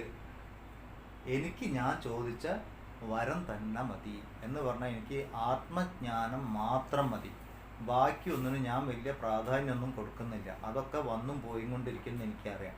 പക്ഷെ ഞാൻ എന്തിനാണോ ഇവിടെ വന്നത് എനിക്ക് അതാണ് വേണ്ടത്. ഞാൻ എന്തിനു വേണ്ടിയാണോ തപസ്സിൻ്റെ ലക്ഷ്യമാക്കി എന്താണോ തീരുമാനിച്ചത് എനിക്ക് അതാണ് നേടേണ്ടത്. ഈ ഒരു ഉറച്ച തീരുമാനത്തിൽ നചികേതസ് നിന്നു. അജീര്യതാമാം അമൃതാനാമുപേത്യ ജീര്യന്മർത്യ കൊദസ്തപ്രജാനൻ അഭിധ്യായൻ വർണ്ണരതിപ്രമോദാൻ അതിദീർഘേ ജീവിതേ കോരമേതാ. നാശം ഭവിക്കാത്തവനും അമരന്മാരായവരുടെ സമീപത്തെ പ്രാപിച്ച് അറിഞ്ഞുകൊണ്ട് ഭൂമിയിൽ അധോഭാഗത്തു സ്ഥിതി ചെയ്യുന്നവനും ജരാമരണങ്ങളോട് കൂടിയവനുമായി ഏതൊരു മനുഷ്യൻ നൃത്തഗീതങ്ങൾ കൊണ്ടുണ്ടാവുന്ന ആനന്ദത്തെ വിവേകപൂർവ്വം നിരൂപണം ചെയ്തിട്ട് ദീർഘായുസ്സിൽ രമിക്കും. ഒരു ചോദ്യം തിരിച്ചു ചോദിക്കുന്നത്, നിങ്ങളിതൊക്കെ പറഞ്ഞു തന്നു എന്നൊക്കെ പറഞ്ഞു, പക്ഷേ ഈ ദീർഘായുസ്സിൽ എങ്ങനെ രമിക്കാൻ സാധിക്കുക? കാരണം ഞാൻ വീണ്ടും ഈ അധോലോകത്തിലേക്ക്, അധോലോകം എന്ന് പറഞ്ഞാൽ മാഫിയ എന്നുള്ള അർത്ഥത്തിലല്ല, വീണ്ടും വിഷയലോകങ്ങളിലേക്ക് വന്നു വീഴുമല്ലോ എന്ന് ആലോചിക്കുമ്പോൾ എനിക്ക് ഈ വന്ന കാര്യങ്ങളിലൊന്നും വലിയ താല്പര്യം തോന്നുന്നില്ല എന്ന് പറയുന്നു. പിന്നെ എന്താ ഉണ്ടാവുക? ഇങ്ങനെയുള്ള മഹത്തുക്കളായ ആൾക്കാരെ കാണാനുള്ളൊരു അവസരം ഉണ്ടായാൽ, ഇപ്പം ഞാൻ അങ്ങയുടെ മുന്നിൽ വന്ന് നിൽക്കുന്നുണ്ടല്ലോ, അങ്ങേ പോലുള്ള മഹത്തുക്കളുടെ മുന്നിൽ വന്നു നിന്നാൽ, ഇല്ല അങ്ങനെ കാണാനുള്ളൊരു അവസരം ഉണ്ടായാൽ ഞാൻ ഈ വക വരങ്ങളൊന്നുമല്ല ചോദിക്കേണ്ടത്. പിന്നെന്താ ചോദിക്കേണ്ടത്? അങ്ങക്ക് എന്താണോ തരാൻ സാധിക്കുന്നത് അതാണ് ഞാൻ ചോദിക്കേണ്ടത് എന്ന് പറഞ്ഞാൽ, അങ്ങയിൽ നിന്ന് എനിക്ക് അമൃതത്വമാണ് വേണ്ടത്. ഈ വക കാര്യങ്ങളൊന്നും എനിക്ക് വേണ്ട. എനിക്കിപ്പോൾ അവിടുത്തെ മഹാത്മാവായ, അവിടുത്തെ അല്ലെങ്കിൽ ജ്ഞാനിയായ അവിടുത്തെ മുന്നിൽ വന്ന് നിൽക്കാനുള്ള ഭാഗ്യമുണ്ടായി. അങ്ങ് ഇതൊക്കെ തരുമെന്ന് എനിക്കറിയാം. പക്ഷെ അങ്ങയിൽ നിന്ന് എനിക്ക് വേണ്ടത് ആത്മജ്ഞാനമാണ്. ആ തീരുമാനത്തിന് മാറ്റമില്ല എന്ന് നചികേതസ് വീണ്ടും പറയുന്നു. യസ്മിന്നിദം വിജിഗിൽസന്തി മൃത്യോ യത്സാംബരായേ മഹതി ബ്രൂഹിനസ്തത് യോയം വരോ ഗൂഢമനുപ്രവിഷ്ടോ നാന്യം തസ്മാ നചികേതാ വൃണീതേ. ഹേ യമരാജൻ, ഈ ആശ്ചര്യകരവും പരലോക സംബന്ധവുമായ ആത്മജ്ഞാന വിഷയത്തിൽ ഈ സംശയം പ്രബലപ്പെട്ടിരിക്കുകയാണ്. അതിനെക്കുറിച്ച് അങ്ങയുടെ അനുഭവജ്ഞാനമെന്തോ അത് എനിക്ക് പറഞ്ഞു തരണം. ഈ അത്യന്ത രഹസ്യമായ ആത്മവിദ്യയാണ് എനിക്ക് വരണീയമായിട്ടുള്ളത്. അതുകൊണ്ട് മറ്റൊരു വരവും നചികേതസ് വരിക്കുന്നില്ല. യമരാജാവ് ഇത്രയൊക്കെ പ്രലോഭനങ്ങൾ ഇതൊക്കെ കൊടുത്തിട്ടും അതിൻ്റെയൊക്കെ നശ്വരത അല്ലെങ്കിൽ അതിൻ്റെയൊക്കെ വില, ശ്രേഷ്ഠത ഇത്രയൊക്കെ ഉള്ളൂ എന്ന് പറഞ്ഞിട്ട് നചികേതസ് എൻ്റെ തീരുമാനം വീണ്ടും വീണ്ടും ഉറപ്പിച്ചു പറഞ്ഞു. എനിക്ക് ഈ ആത്മജ്ഞാന വിഷയത്തിൽ മാത്രമേ താല്പര്യമുള്ളൂ. എനിക്ക് അത് മാത്രം മതി. അങ്ങയുടെ അനുഭവ സമ്പത്ത് അതിലാണ് എന്ന് പറയാം. കാരണം യമരാജനാണ് മൃത്യുവിൻ്റെ ആള്, ഈ ഡിപ്പാർട്ട്മെൻറ്റ് മുഴുവൻ നോക്കുന്ന ആളല്ലേ. അപ്പോൾ ഇതിൻ്റെ എല്ലാ കാര്യങ്ങളും അങ്ങേക്ക് അറിയാം. അങ്ങയുടെ അനുഭവമുണ്ട് ഇതിൽ, പുസ്തകം വായിച്ചതല്ല. അനുഭവ സമ്പത്താണ് ഗുരു കൊടുക്കുക. അപ്പോഴും അതുകൊണ്ടാണ് നമ്മൾ ആത്മജ്ഞാനികളായ ഒരു ഗുരുവിൻ്റെ അടുത്ത് പോയാൽ ആത്മജ്ഞാനം ചോദിക്കണം പറയുന്നത്. അവർ അനുഭവത്തിൽ നിന്നാണ് പറയാം. ഇപ്പം പുസ്തകം വായിക്കുന്ന ഗുരുവുണ്ട്, പറഞ്ഞു കേൾക്കുന്ന ഗുരുവുണ്ട്, അങ്ങനെ ഗുരുക്കന്മാർ പലതരത്തിലുണ്ട്. പക്ഷെ ആത്മജ്ഞാനികൾ വളരെ ദുർലഭമാണ്. അവരടുത്ത് എത്തിപ്പെട്ടാലോ അതാണ് നമ്മൾ ചോദിക്കേണ്ടത്. കാരണം അത് ഏറ്റവും ബുദ്ധിമുട്ടാണ്, കിട്ടാൻ ബുദ്ധിമുട്ടുള്ളതാണ്, എന്നാൽ തരാൻ കഴിവുള്ളവരാണ്. അപ്പോൾ തരാൻ കഴിവുള്ളവരടുത്ത് പോയാൽ അവർക്ക് എന്താണോ തരാൻ പറ്റുന്നത് അത് വേണം നമ്മൾ ചോദിക്കാൻ. അതാണ് നചികേതസ് ഈ വരത്തിലൂടെ, ഈ ചോദ്യത്തിലൂടെ നമുക്ക് പറഞ്ഞു തരുന്നത്.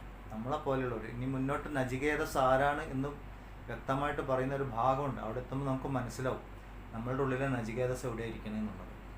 അപ്പോൾ അങ്ങനെ ഒരു തലത്തിൽ എത്തിക്കഴിയുമ്പോൾ ഇപ്പോഴും പലപ്പോഴും ഉണ്ട് ആത്മജ്ഞാനികളായിട്ടുള്ള ഗുരുനാഥന്മാരെ അടുത്ത് പോയിട്ട് കുട്ടിയുടെ കല്യാണം കഴിഞ്ഞില്ല, കുട്ടിക്ക് മാർക്കില്ല എന്നൊക്കെ പറയുന്നവരുണ്ട്. ഇപ്പം അമ്മയുടെയൊക്കെ ദർശനത്തിന് പോകുമ്പോൾ അമ്മേനെ പറയും. പലരും വന്നിട്ട് ഭൗതികമായിട്ടുള്ള കാര്യങ്ങൾ ചോദിക്കും. ഓക്കെ, ഈശ്വരൻ്റെ അടുത്ത് പോയി ചോദിക്കാം, ഈശ്വരൻ വരം തരും. ഗുരുവിൻ്റെ അടുത്ത് പോയി ചോദിച്ചാൽ ഗുരുവും തരും. പക്ഷേ ഒരു സ്ഥലത്ത് പോകുമ്പോൾ നമ്മൾ എന്താണോ ചോദിക്കേണ്ടത് അതും കൂടി അറിഞ്ഞിരിക്കണം.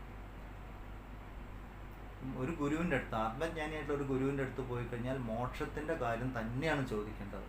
ഇവിടെ അത് കാരണം നചികേതസ് പറയുന്നു, എനിക്ക് അതല്ലാതെ ഒന്നും വേണ്ട എന്ന് ഞാൻ തീരുമാനിച്ചു എന്ന് പറഞ്ഞു. 29ാമത്തെ ഈ മന്ത്രത്തോടു കൂടി 1ാമത്തെ വല്ലി അവസാനിക്കുകയാണ്. ഇപ്പോഴും 3ാമത്തെ വരം ഒരു തീരുമാനമാവാതെ ഇരിക്കുകയാണ്. 2 വരങ്ങളും കഴിഞ്ഞു.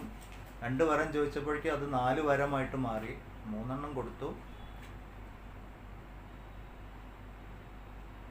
ഇനി ഇപ്പം നചികേതസ് ചോദിച്ച ഈ വരം, അതായത് 3ാമത്തെ വരമായിട്ട് ചോദിക്കേണ്ട വരം യഥാർത്ഥത്തിൽ 4ാമത്തെ വരമായിട്ടാണ് കൊടുക്കുന്നത്. അത് മുമ്പ് പറഞ്ഞ കഥയിൽ നമുക്ക് മനസ്സിലായില്ല.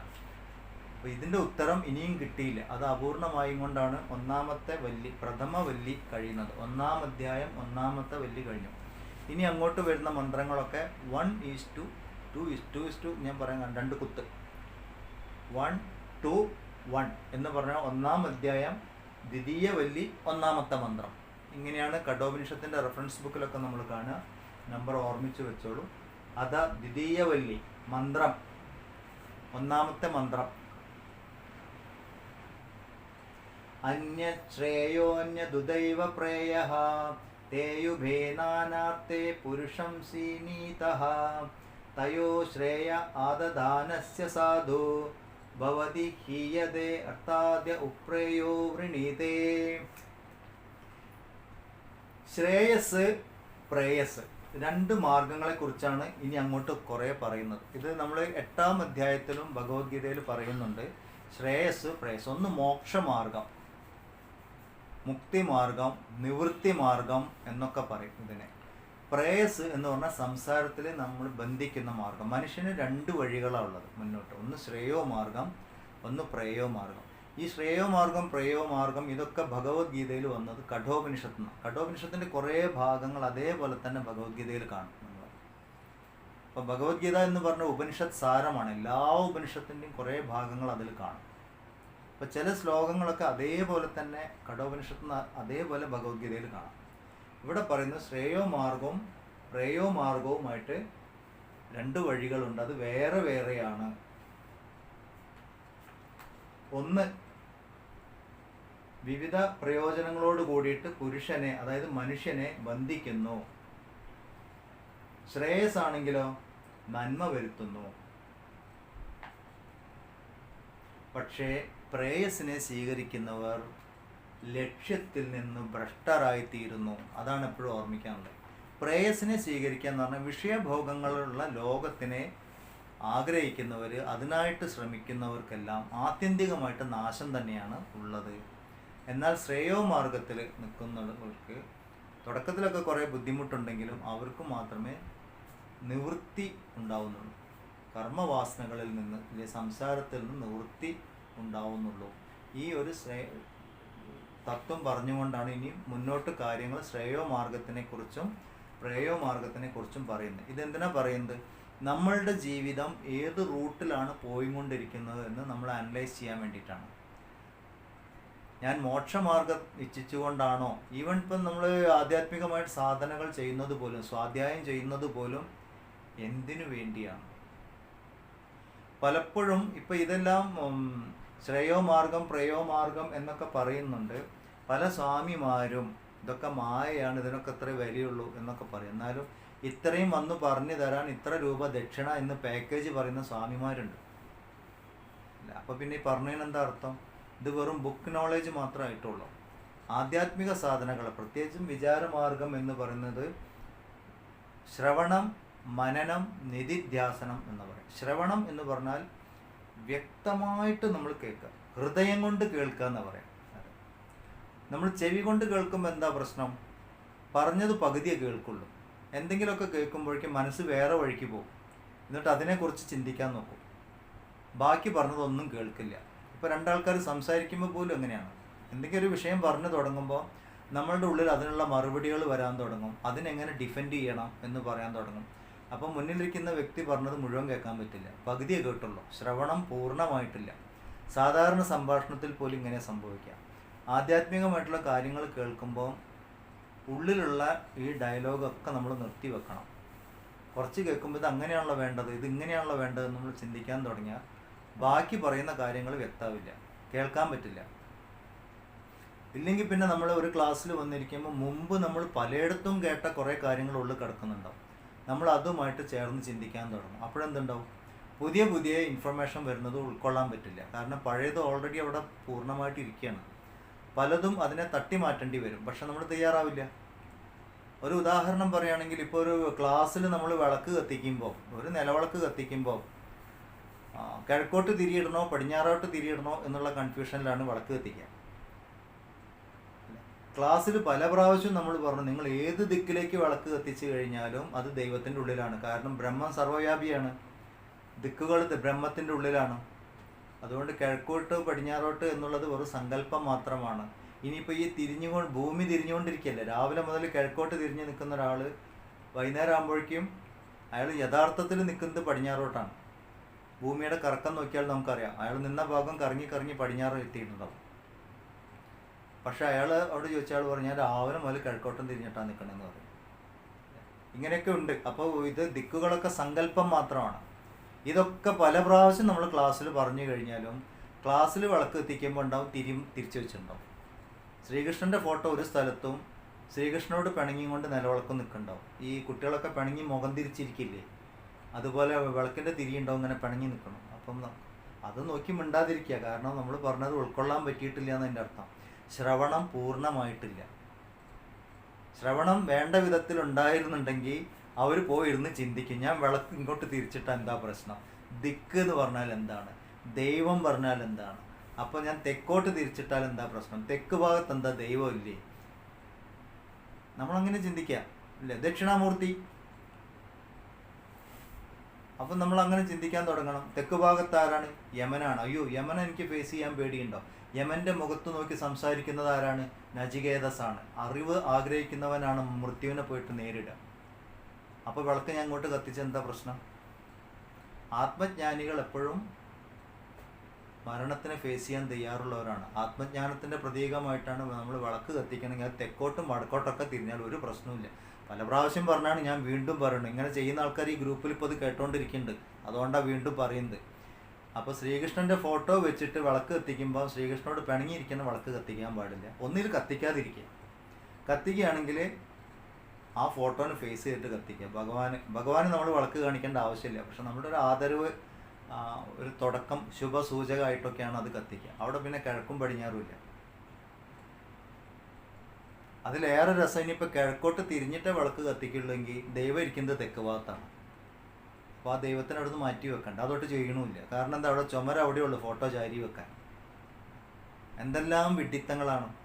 കാരണം എന്താണ്? ശ്രവണം ഉണ്ടായില്ല,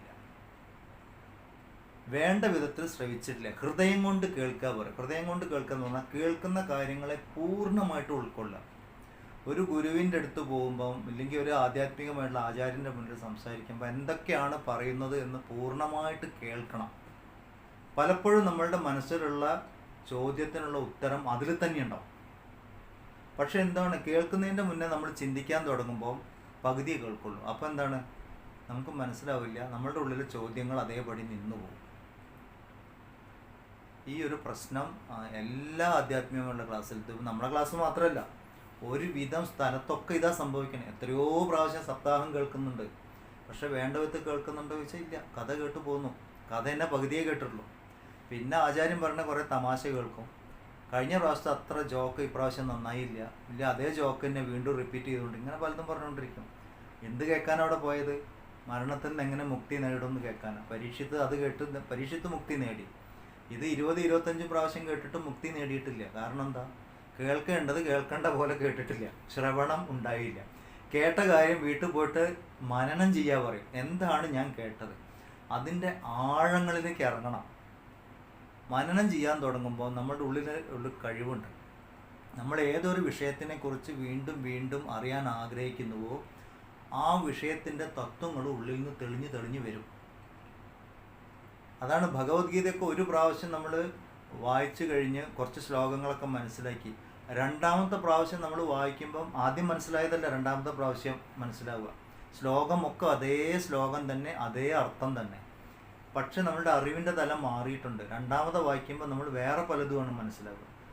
മൂന്നാമത് വായിക്കുമ്പോൾ ഇതുമല്ല, വേറൊരു തലത്തുനിന്ന് അത് മനസ്സിലാവുക. ആധ്യാത്മിക ഗ്രന്ഥങ്ങളൊക്കെ ഇങ്ങനെയാണ്. അതുകൊണ്ടാണ് വീണ്ടും വീണ്ടും മനനം ചെയ്യണം എന്ന് പറയുന്നത്. മനനം ചെയ്ത് കഴിയുമ്പോൾ വീണ്ടും വീണ്ടും ആലോചിക്കുമ്പോൾ ഈ തത്വങ്ങൾ ബോധിക്കാൻ തുടങ്ങുമ്പോൾ അത് ജീവിതത്തിൽ പകർത്തണം. നിധിധ്യാസനം നമ്മളുടെ സ്വഭാവമായിട്ട് മാറണം. അത് അറിവിൻ്റെ തലത്തിൽ അപ്പോഴേ ജീവിതം നടക്കുന്നുള്ളൂ. ഇപ്പോൾ ഈ വിളക്കിൻ്റെ കാര്യം പറഞ്ഞ പോലെയാണ്. ദിക്കിൻ്റെ കാര്യം പറഞ്ഞു, സർവ്വവ്യാപിയാണ് ദൈവം എന്നൊക്കെ പറഞ്ഞു കേട്ടു. നിധിധ്യാസനം തീരെയില്ല എന്ന് പറഞ്ഞാൽ മനസ്സിലായ കാര്യം ചെയ്യണേയില്ല. നിധിധ്യാസനം ഉണ്ടായിട്ടില്ല. അമ്പലത്തിൽ പോയി തൊഴുമ്പോഴും ഇതാ പ്രശ്നം. എല്ലാ ദൈവങ്ങളും ഒരുപോലെയാണ് എന്ന് പറഞ്ഞാലും അമ്പലത്തിൽ പോയി തൊഴുമ്പോൾ നമുക്ക് സംശയമാണ്, ഗുരുവായൂരപ്പനെ തൊഴുത് കഴിഞ്ഞാൽ ശിവന് ദേഷ്യം പിടിക്കും, ശിവനെ തൊഴുത് കഴിഞ്ഞാൽ ഗണപതിക്ക് ദേഷ്യം പിടിക്കും. എന്നാൽ തത്വത്തിൽ വരുമ്പോഴെല്ലാം ഒരേ തത്വം തന്നെയല്ലേ, എല്ലാ ദൈവങ്ങളും ഒന്നല്ലേ എന്നൊക്കെ ചോദിക്കും.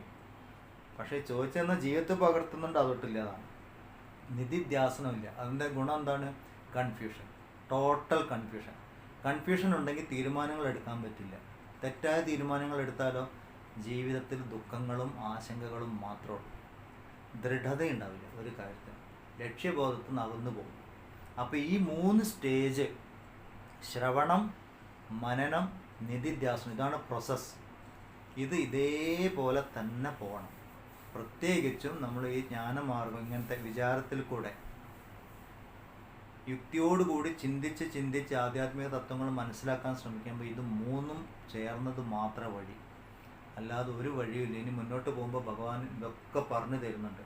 അപ്പോൾ ഇവിടെ എന്തൊക്കെയാണ് പറഞ്ഞിരിക്കുന്നത്? ഈ പറഞ്ഞതെല്ലാം ശ്രേയസ്സും പ്രേയസിനെയും കുറിച്ച് നമ്മൾ ആലോചിക്കണം.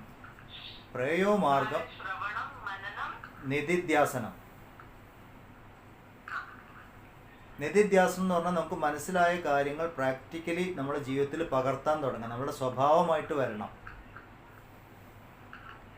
ഇപ്പോൾ ഉദാഹരണത്തിന് നമുക്ക് പനി ഉണ്ടായി എന്ന് വിചാരിക്കുക.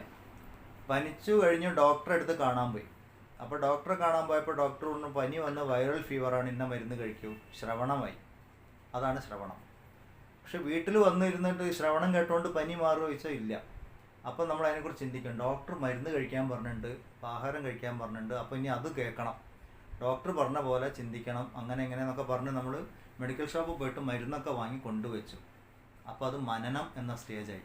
അതിനെക്കുറിച്ച് ചിന്തിച്ച് തീരുമാനങ്ങളെടുത്തു. പക്ഷെ അപ്പോഴും നിധിധ്യാസനം ബാക്കി. ആ മരുന്നെടുത്ത് കഴിക്കുക, ആ മരുന്നിനെ ഉള്ളിലേക്ക് ശരീരത്തിൻ്റെ ഭാഗമാക്കി മാറ്റണം, അപ്പോഴേ പനി മാറുള്ളൂ. ആ 3ാമത്തെ സ്റ്റേജാണ് നിധിധ്യാസനം. അപ്പോൾ ഇത് നമ്മൾ ആധ്യാത്മിക തത്വങ്ങൾ പല പ്രാവശ്യം കേട്ടിട്ടുണ്ട്, എത്രയോ പ്രാവശ്യം, 1000കണക്കിന് പ്രാവശ്യം കേട്ടിട്ടുണ്ട്. കുറേയൊക്കെ ചിന്തിച്ച് മനസ്സിലാക്കിയിട്ടുമുണ്ട്. പക്ഷെ മനസ്സിലായ കാര്യങ്ങൾ ജീവിതത്തിൽ പകർത്തിയില്ല. അതുകൊണ്ടാണ് വീണ്ടും വീണ്ടും കേൾക്കേണ്ടി വരുന്നത്. ജീവിതത്തിൽ പകർത്താൻ തുടങ്ങിക്കഴിഞ്ഞാൽ ഒരു കൺഫ്യൂഷൻ ഉണ്ടാവില്ല. നിധിധ്യാസനം ഉണ്ടായില്ല എന്ന് പറഞ്ഞതാണ്. ജീവിതത്തിൻ്റെ ഭാഗമാണ് തത്വങ്ങൾ, തത്വങ്ങളിൽ ഉറച്ച ജീവിതം. ഇതാണ്. ക്ലിയർ ആയോ? ആരാ ചോദിച്ചത് ഞാൻ ശ്രദ്ധിച്ചില്ല. ചോദിച്ച ആൾക്ക് മനസ്സിലായോ? ഓക്കെ. അപ്പോൾ പ്രേയോമാർഗം, ശ്രേയോമാർഗം. നമ്മളെപ്പോഴും ശ്രദ്ധിക്കേണ്ടത് ശ്രേയോമാർഗമാണ്. പക്ഷെ നമ്മളുടെ പ്രവൃത്തി മുഴുവൻ പ്രേയോമാർഗത്തിലേക്ക്. നമ്മൾ എന്തിനൊക്കെയാണ് ശ്രമിക്കണേ? റിലേഷൻ, വിത്തേഷണ, പുത്രേഷണ, ലോകേഷണ, ഇങ്ങനെ പറയാം. 3 ഏഷണാത്രയങ്ങൾ. ധനം വേണം, സ്ഥാനമാനങ്ങൾ വേണം, അങ്ങനെ കുറേ കാര്യങ്ങൾ. പുത്രന്മാർ വേണം, ബന്ധുക്കൾ വേണം, അങ്ങനെ കുറേ കാര്യങ്ങൾ. പിന്നെ ലോകത്ത് സ്ഥാനമാനങ്ങൾ വേണം, പദവി വേണം, പത്രാസ് വേണം. ഇതൊക്കെയാണ് എല്ലാവരും ശ്രമിക്കുക. ഇതൊക്കെ തന്നെയാണ് പ്രയോമാർഗം. ഇത് 3ഉം നശിച്ചു പോകാനുള്ളതാണ്. ഇത് 3ഉം വേണ്ട എന്ന് പറയില്ല. ഇതിനൊക്കെ ശ്രമിക്കുമ്പോഴും ഈ ശ്രമത്തിനെ ശ്രേയോമാർഗമാക്കി മാറ്റണം. എങ്ങനെയാണ്? ഇതിനു വേണ്ടി ചെയ്യുന്ന കർമ്മങ്ങളൊക്കെ കർമ്മയോഗമാക്കി മാറ്റുക, ധാർമ്മികമാക്കുക, നിസ്വാർത്ഥമാക്കുക, അവനവൻ്റെ നന്മയ്ക്കും ലോക നന്മയ്ക്കും ആക്കി മാറ്റുക, സമർപ്പണ ബുദ്ധിയോടുകൂടി ചെയ്യുക. ഇതൊക്കെ ചെയ്യുമ്പം ഈ കർമ്മങ്ങളൊക്കെ കർമ്മയോഗമായിട്ട് മാറും, അത് ശ്രേയോമാർഗമായിട്ട് മാറും. അങ്ങനെ കുറച്ച് മുന്നോട്ട് പോകുമ്പം ചിത്തശുദ്ധി വരുന്നതനുസരിച്ച് നമ്മൾ ഈ വിഷയഭോഗങ്ങളിൽ നിന്നും ആത്മബോധത്തിലേക്ക് മാറാനുള്ള ശ്രമം സ്വാഭാവികമായിട്ട് വന്നു ചേരും. നമ്മുടെ എല്ലാ കർമ്മങ്ങളും ആ വിധത്തിലേക്കായിട്ട് മാറും. അതാണ് ഇവിടെ 2 വിധത്തിൽ പറഞ്ഞത്. കാരണം ഒറ്റയടിക്ക് ഞാൻ ഏത് ഏഷണാത്രയം എഴുതി വെച്ചോളൂ. ശ്രേയോമാർഗം എന്ന് പറഞ്ഞാൽ ആധ്യാത്മികമായ ഉയർച്ചയ്ക്കുള്ള മാർഗങ്ങൾ. മോക്ഷമാർഗം എന്ന് പറയും, നിവൃത്തി മാർഗം എന്ന് പറയും. ഇതിനെ ഭഗവത്ഗീതയിൽ പറയുമ്പോൾ 8ാം അധ്യായത്തിൽ ഉത്തരായണം എന്ന് പറയും, ശുക്ലപക്ഷം എന്ന് പറയും. ഇതൊക്കെ ഓരോ വാക്കുകളാട്ടോ. പകൽ, ഇന്നിപ്പോൾ ഈ ക്ലാസ് എടുത്ത് വന്നുകൊണ്ട് ആണ് ഇതിപ്പം ഓർമ്മ വന്നത്. പകൽ, വെളിച്ചം, ഉത്തരായണം, ശുക്ലപക്ഷം എന്നൊക്കെ പറയുന്നതാണ് ശ്രേയോമാർഗം. ശ്രേയസ്സിന് യശ്രേയസ്യ നിശ്ചിതം ബ്രൂഹി തന്മേ ശിഷ്യസ്തേഹം ശാതിമാൻ ത്വാം പ്രപന്നം. ഇതെന്നാണ് ഭഗവത്ഗീത തുടങ്ങുന്നത്. 2ാം അധ്യായം 7ാമത്തെ ശ്ലോകം. എനിക്ക് ശ്രേയസ്കരമായിട്ടുള്ളത് എന്താണോ അത് ഉപദേശിച്ചു തന്നാലും എന്നാണ് അർജുനൻ്റെ ചോദ്യം തന്നെ. അവിടെയും പ്രേയസിനെ അർജുനൻ മാറ്റിവെച്ചു. അർജുനൻ വന്നത് യുദ്ധം ചെയ്യാനും പ്രയോമാർഗത്തിൽ തന്നെയാണ്. നാട് അല്ല, അവനവൻ അവകാശപ്പെട്ട രാജ്യവും കൊട്ടാരവും വെട്ടിപ്പിടിക്കാൻ തന്നെയാണ് വന്നിരിക്കുന്നത്. പക്ഷെ അവിടെ ഭഗവാനോട് ചോദിച്ചത് എനിക്ക് എന്താ ശ്രേയസ്കരമായത് പറഞ്ഞു തരൂ എന്നാണ്. അപ്പോൾ ശ്രേയസ്കരം എന്ന് പറഞ്ഞാൽ ആത്മാഭിമുഖമായിട്ട് ജീവിക്കാനുള്ള ശ്രമമാണ് ശ്രേയസ്കരം, മോക്ഷമാർഗം. പ്രേയസ്കരം എന്ന് പറഞ്ഞാൽ കർമ്മബന്ധത്തിൽ നമ്മൾ കുടുങ്ങിപ്പോവും. പ്രേയോമാർഗം വിഷയഭോഗങ്ങളെ നേടാനുള്ള ശ്രമം, അത് കർമ്മവാസനകൾക്ക് കാരണമാവും. വീണ്ടും കർമ്മങ്ങൾ ചെയ്യേണ്ടി വരും, വീണ്ടും കർമ്മവാസനകൾ ഉണ്ടാവും. അങ്ങനെ കർമ്മചക്രത്തിൽ കുടുങ്ങിപ്പോവും, സംസാരത്തിൽ ബന്ധിക്കപ്പെടുക. അവർ മോക്ഷമാർഗത്തിൻ്റെ ഓപ്പോസിറ്റ്, ഇതിവിടെ ബന്ധിക്കപ്പെടുക, അതാണ് ഉണ്ടാവുന്നത്. മോക്ഷമാർഗം ശ്രേയോമാർഗം, സംസാരം പ്രേയോമാർഗം. ഇതാണ് സംസാരത്തിൽ നമ്മൾ എന്താ ചെയ്യുന്നത്? നമ്മളുടെ ജീവിതം ഒന്ന് പരിശോധിച്ച് നോക്കിയാൽ അറിയാം. നമ്മൾ നേടേണ്ട കാര്യങ്ങൾ, അല്ലെങ്കിൽ നമ്മൾ എന്ത് നേടാനാണോ ശ്രമിച്ചുകൊണ്ടിരിക്കുന്നത്, അതിനെ 3 കാറ്റഗറി ആക്കി നിർത്തുകയാണെങ്കിൽ പുത്രേഷണ, വിത്തേഷണ, ലോകേഷണ, ഏഷണാത്രയം എന്നാ പറയാം. ഏഷണ നമ്മളെ ബന്ധിച്ച് നിർത്തുന്ന കാര്യങ്ങൾ എന്താണ്? പുത്രേഷണ എന്ന് പറഞ്ഞാൽ സന്താനങ്ങൾക്ക് വേണ്ടി കാര്യങ്ങൾ ഉണ്ടാക്കി വെക്കുക, അവരെ സന്തോഷിപ്പിക്കുക, അല്ലെങ്കിൽ അവർ കാരണം ഉണ്ടാവുന്ന പ്രശ്നങ്ങൾ, സന്തോഷമായാലും ദുഃഖമായാലും, അതാണ് നമ്മളെ സംസാരത്തിൽ ബന്ധിക്കുന്ന ഒരു കാര്യം. അപ്പോൾ ഈ പുത്രന്മാർ പറയുമ്പോൾ അതുമായിട്ട് ബന്ധപ്പെട്ടതെല്ലാം വന്നു കേട്ടോ, ആ ഇതിൽ വന്നത് ബന്ധുക്കളും ഒക്കെ വരും. പിന്നെ വിത്തേഷനാണ്. വിത്ത് എന്ന് പറഞ്ഞാൽ ധനം, കാശുണ്ടാക്കാൻ നോക്കുക. കാശിൻ്റെ കൂടെ എന്തൊക്കെ ഉണ്ടാവും? വീട്, വാഹനം, അത് ഇത് എന്നൊക്കെ പറഞ്ഞിട്ട്, അത് ഒരു വീടുണ്ടെങ്കിൽ ഒരു വീടും കൂടി ആവാം, 1 BHK ആണെങ്കിൽ 2 BHK ആവാം. ഇങ്ങനെ നമ്മളുടെ പ്രവൃത്തി ആ വഴിക്ക് പോയിക്കൊണ്ടിരിക്കും.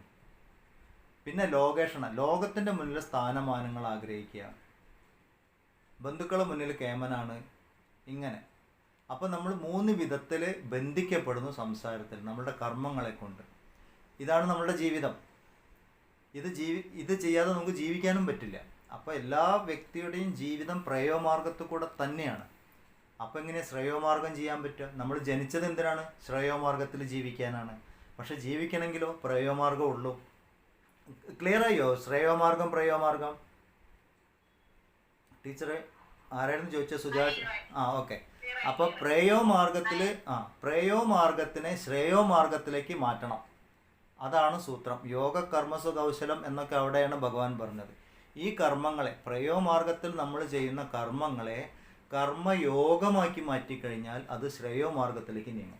അപ്പോൾ നമുക്ക് ഇതിൻ്റെ റിസൾട്ട് ഇവിടെ കിട്ടുകയും ചെയ്യും, എന്നാൽ നമ്മളുടെ ജീവിതം ശ്രേയോമാർഗത്തിലൂടെ നീങ്ങുകയും ചെയ്യും. അതിനെന്താ ചെയ്യുക? കർമ്മത്തിനെ കർമ്മയോഗമാക്കി മാറ്റുക. മനോഭാവത്തിലാണ് മാറ്റം വരേണ്ടത്.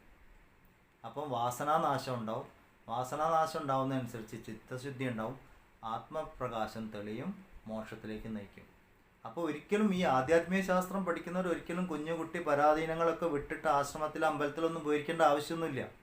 നമ്മൾ എങ്ങനെയാണോ ജീവിക്കുന്നത്, നമുക്ക് വന്നു ചേർന്ന ഉത്തരവാദിത്തങ്ങൾ എന്തൊക്കെയാണോ ഒരു ഗൃഹസ്ഥൻ എന്ന നിലയ്ക്ക് അതെല്ലാം ചെയ്യാം. വീട്ടിലെ കാര്യങ്ങൾ ചെയ്യാം, ഓഫീസിലെ കാര്യങ്ങൾ ചെയ്യാം, സമൂഹമായിട്ട് ചെയ്യാനുള്ള കാര്യങ്ങളൊക്കെ ചെയ്യാം. പക്ഷേ ഇതൊക്കെ ചെയ്യുമ്പോഴും ഇതിൻ്റെ പിന്നിലെ മനോഭാവം ശ്രേയോമാർഗത്തിലേക്ക് ആക്കി വെക്കണം. അതോടുകൂടി അയാൾ രക്ഷപ്പെട്ടു. ഈ ജീവിതം അതിൻ്റെ ലക്ഷ്യത്തിലേക്ക് എത്തും. ഇതാണ് ഇതെന്ന് മനസ്സിലാക്കാനുള്ളത്. ഇപ്പോൾ 2-ാം അധ്യായം, ഒന്നാം അധ്യായം ദ്വിതീയ വല്ലിയിലെ ആദ്യത്തെ മന്ത്രം ശ്രേയോമാർഗത്തിനെക്കുറിച്ചും പ്രയോമാർഗത്തിനെക്കുറിച്ചിട്ടും നമുക്ക് ഒരുപാട് കാര്യങ്ങൾ പറഞ്ഞു തന്നു. സ്വർഗപ്രാപ്തി വരെ എല്ലാം പ്രയോമാർഗമാണ്, അത് നശിക്കാനുള്ളതാണ്. ജീവൻ്റെ ലക്ഷ്യം മോക്ഷമാണ്. അതുകൊണ്ട് ജീവൻ ശ്രേയോമാർഗത്തിലേക്ക് വേണം നീങ്ങാൻ എന്ന് ഈ ശ്ലോകത്തിൽ നമുക്ക് പറഞ്ഞു തരുന്നു. അപ്പോൾ ഇവിടെ നചികേതസും യമനും തമ്മിലുള്ളൊരു സംഭാഷണം നമ്മൾ ചരിത്രം പോലെ വായിക്കരുത്. ഇതെല്ലാം നമ്മളുടെ ഉള്ളിലാണ് നടന്നുകൊണ്ടിരിക്കുന്നത്. നമ്മളെ ഓർമ്മിപ്പിക്കുകയാണ്. ഭഗവത്ഗീതയിൽ അത് അർജുനും ഭഗവാനും കൂടിയായിരുന്നു. ഭാഗവതത്തിൽ പരീക്ഷിത്തും ആരെ പരീക്ഷത്തിനെ ഉപദേശിച്ച് നോക്കട്ടെ. എത്ര ആൾ മൈക്ക് ഓഫാക്കി പോയി നോക്കട്ടെ ആദ്യം. പരീക്ഷത്തിന് ആത്മോപദേശം നൽകിയത് ആരാണ്? അതിന്റെ മുന്നേ ഭാഗവതം പറഞ്ഞത് ആരായിരുന്നു? ഭാഗവതം 3 പ്രാവശ്യം പറഞ്ഞിട്ടുണ്ട്.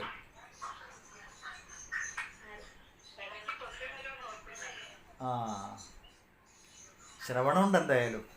ശുഗബ്രഹ്മർഷിയും പിന്നെ പരീക്ഷിത്തും. അതിന്റെ മുന്നേ ഭാഗവതം പറഞ്ഞിട്ടുണ്ട്. ഭാഗവതം 3 പ്രാവശ്യം പറഞ്ഞിട്ടുണ്ട്. ഇതിൽ ഭാഗവതം ക്ലാസ് ചെയ്യുന്നവരൊക്കെ ഉണ്ടല്ലോ.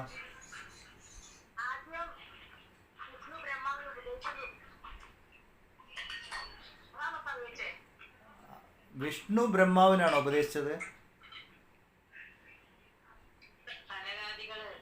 ആ, ഭാഗവതം പറഞ്ഞിട്ടുണ്ട്. പിന്നെ നാരദര് പറഞ്ഞിട്ടുണ്ട്. പിന്നെ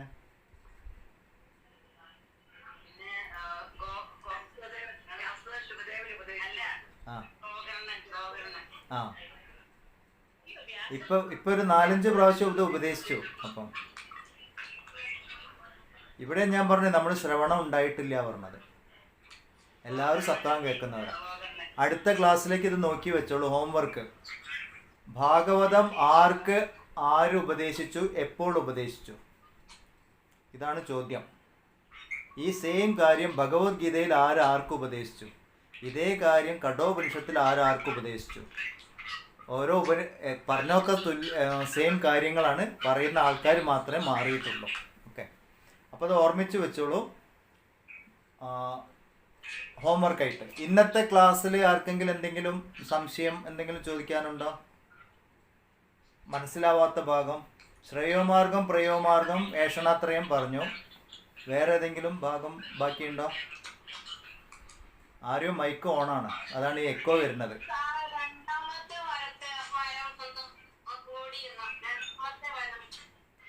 രണ്ടാമത്തെ വരം ചോദിച്ചത് സ്വർഗത്തിനെ കുറിച്ചാണ്, സ്വർഗപ്രാപ്തിയെ കുറിച്ചാണ് ചോദിച്ചിരുന്നത്. സ്വർഗത്തിലേക്ക് എത്തി അത് ആരുടെയോ മൈക്ക് ഓണാണ്. മൈക്ക് ഓഫ് ചെയ്ത് വെക്കോ. ആരൊക്കെയോ പുഷ്പാജിയുടെ മൈക്ക് ഓണാണ്. ആ, മൈക്ക് ഓഫ് ചെയ്ത് വെക്കോ. എല്ലാവരും മൈക്ക് ഓഫ് ചെയ്ത് വെക്കൂ. അപ്പം ശബ്ദം ക്ലിയർ ആവും. ഇപ്പൊ ക്ലിയർ ആയിട്ടുണ്ടാവുമല്ലോ. അപ്പം രണ്ടാമത്തെ വരം ചോദിച്ചത് സ്വർഗപ്രാപ്തിയെ കുറിച്ചായിരുന്നു. സ്വർഗത്തിലെത്താൻ ഉള്ള മാർഗം എങ്ങനെയൊക്കെയാണ് ചെയ്യേണ്ടത്, എങ്ങനെയാണ് സ്വർഗത്തിൽ എത്തിച്ചേരുക എന്നുള്ളതായിരുന്നു.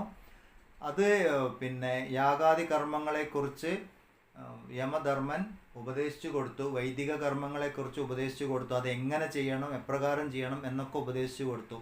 ഹോമകുണ്ഡം എങ്ങനെ തയ്യാറാക്കണം, എങ്ങനെയൊക്കെ ഹോമം ചെയ്യണം, ഇതൊക്കെ ഉപദേശിച്ചു കൊടുത്തു. അതിനുശേഷം അതിന് ഒരു പേരും കൊടുത്തു. ഇന്നു മുതൽ അതിന് നചികേതാഗ്നി എന്ന് പറയും. ഈ വൈദികമായ കർമ്മങ്ങളെല്ലാം നചികേതാഗ്നി കൊണ്ട് സ്വർഗം വരെ കിട്ടും. അത് ഉപദേശിച്ചു കൊടുത്തു. അതിൻ്റെ പ്രൊസീജിയറും അതിൻ്റെ മന്ത്രങ്ങളും തന്ത്രങ്ങളൊക്കെ ഉപദേശിച്ചു കൊടുത്തു. അതാണ് രണ്ടാമത്തെ വരത്തിൽ ഉണ്ടായത്. ഓക്കെ, ഇനി ആർക്കെങ്കിലും എന്തെങ്കിലും ചോദിക്കാനുണ്ടോ?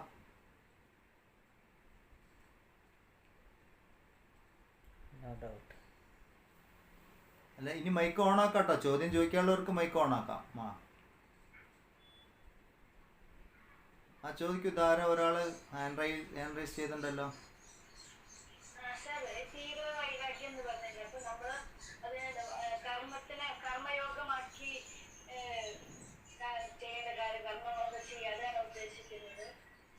തീവ്ര വൈരാഗ്യം എന്ന് പറഞ്ഞാൽ ജീവിതത്തിൽ വിഷയഭോഗങ്ങളുടെ വില ഇത്രയേ ഉള്ളൂ എന്ന് മനസ്സിലാക്കി ജീവിക്കലാണ്. അതായത് ഈ പറഞ്ഞ മൂന്നുണ്ടല്ലോ, വിത്തേഷണ, പുത്രേഷണ, ലോകേഷണ. ഇത് മൂന്നും, ഇതിന്ന് എന്തെല്ലാം നേടാണ്ടോ ഇതെല്ലാം നശിക്കാനുള്ളതെന്ന് അറിയാം. അപ്പോഴാണ് നമുക്ക് വൈരാഗ്യം ഉണ്ടാവുക. എന്ന് പറഞ്ഞാൽ അതിനോട് അറ്റാച്ച്മെൻ്റ് ഇല്ലാതെ ജീവിക്കുക. ഒന്നും ഉപേക്ഷിക്കാനല്ല പറഞ്ഞത്, അതിനോട് അറ്റാച്ച്മെൻ്റ് ഇല്ലാതെ ജീവിക്കുക. ഇപ്പോൾ അറ്റാച്ച്മെൻ്റ് ഉണ്ട്. ഇപ്പോൾ എനിക്ക് ധനത്തിനോട് അറ്റാച്ച്മെൻ്റ് ഉണ്ടെന്ന് വിചാരിക്കാം. ആഗ്രഹം ഉണ്ടെങ്കിൽ എനിക്ക് ധനം ഒരാൾ പ്രലോഭനം തരുമ്പോൾ ഞാൻ അതിൽ വീണു പോകും. ഇപ്പോൾ മലയാളികൾ കണ്ടില്ല, തേക്ക്, മാഞ്ചിയം, മാട് വളർത്തലൊക്കെ പോയി പെട്ടുപോകുന്നത്, മണി ചെയിൻ. അതൊക്കെ വൈരാഗ്യം, അതിനോട് ധനത്തിനോടൊരു വൈരാഗ്യം ഇല്ലാത്തതുകൊണ്ടാണ്. വിരക്തി ഉണ്ടായില്ല. അപ്പോൾ വിരക്തി ഉണ്ട്, എനിക്ക് ആവശ്യത്തിന് ഇത്ര മതി എന്നുള്ള ഒരാൾ ഇങ്ങനത്തെ പ്രലോഭനങ്ങളിൽ പോയി വീഴില്ല. ചിലവർക്ക് വേറെ ആയിരിക്കും വിഷയഭോഗങ്ങൾ. അവർക്ക് എന്തപ്പം മദ്യപാനം, ഇല്ലെങ്കിൽ സ്ത്രീ ശക്തി. അപ്പോൾ അങ്ങനെയുള്ള നേതാക്കന്മാരൊക്കെ പലരും കൊണ്ടേ പറ്റിക്കുന്നത് കണ്ടിട്ടില്ലേ? അവർക്ക് അവിടെ വൈരാഗ്യമില്ല. അപ്പോൾ വൈരാഗ്യം ഇല്ലാത്ത വീക്ക്നെസ്സാണ്. ആ പ്രലോഭനങ്ങളിലൊക്കെ അവർ വീണു പോകും. അപ്പോൾ വൈരാഗ്യം ഉണ്ടാവുക എന്ന് പറഞ്ഞാൽ ലക്ഷ്യത്തിൽ ഉറച്ചിരിക്കുക. എനിക്ക് ആത്മജ്ഞാനമാണ് വേണ്ടത് എന്ന് ഉറച്ചിരിക്കുക. അതിലേക്ക് തടസ്സമാകുന്ന വിധത്തിൽ എന്തൊക്കെ വന്നു ചേർന്നാലും അതിനോട് അറ്റാച്ച്മെൻ്റ് ഇല്ലാതിരിക്കുക. അതാണ് വിരക്തി എന്ന് പറയും. അല്ലാതെ ഒന്നും ഉപേക്ഷിക്കണമെന്ന് പറഞ്ഞില്ല. ഇപ്പം കുടുംബത്തിനൊന്നും ഉപേക്ഷിച്ച് പോകണമെന്ന് പറയുന്നില്ല. കുടുംബവും ഇതൊക്കെ ഉണ്ട്, എല്ലാം ആവശ്യമാണ്. എന്താണ് കുടുംബത്തിൻ്റെ ആവശ്യം? എനിക്ക് കർമ്മവാസനകൾ അനുസരിച്ച് ഗൃഹസ്ഥരായിട്ട് ജീവിക്കാനാണ് എൻ്റെ യോഗം. അതുകൊണ്ട് ആ ഗൃഹസ്ഥൻ്റെ കർമ്മവാസനകൾ തീരണമെങ്കിൽ ഞാൻ കുടുംബമായിട്ട് തന്നെ ജീവിക്കണം, അല്ലെങ്കിൽ അത് നിന്ന് പോകും. അർജുനോട് ഭഗവാൻ പറഞ്ഞതാണ്, അർജുന സന്യസിക്കാൻ പോവാന്നൊക്കെ നീ പറഞ്ഞു, പക്ഷെ നിനക്ക് യുദ്ധം ചെയ്യാന്നുള്ളതാണ് നിന്റെ കർമ്മം. അതുപോലെ നമ്മളൊക്കെ ഗൃഹസ്ഥരാണ്, തീവ്ര വൈരാഗ്യം ഉണ്ടെന്ന് പറഞ്ഞ് വീടിറങ്ങി പോകാൻ പറ്റില്ല നമുക്ക്. ഇത് നമ്മൾ ചെയ്ത് അതിനുള്ള പാകമാവുമ്പോൾ വൈരാഗ്യം അതിൻ്റെ പക്വതയിൽ എത്തുമ്പോൾ ഓട്ടോമാറ്റിക് ഈ സിറ്റുവേഷൻ മാറും.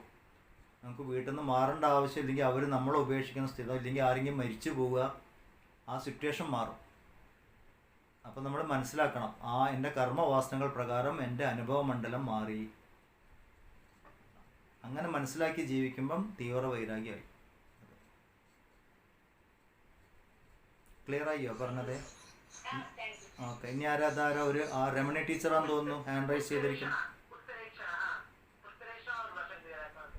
പുത്രേഷണ എന്ന് പറഞ്ഞാൽ നമ്മളുടെ അറ്റാച്ച്മെൻറ്റ് കുട്ടികൾ അവരുടെ കുട്ടികൾ ഇപ്പോൾ കണ്ടില്ലേ പലരും.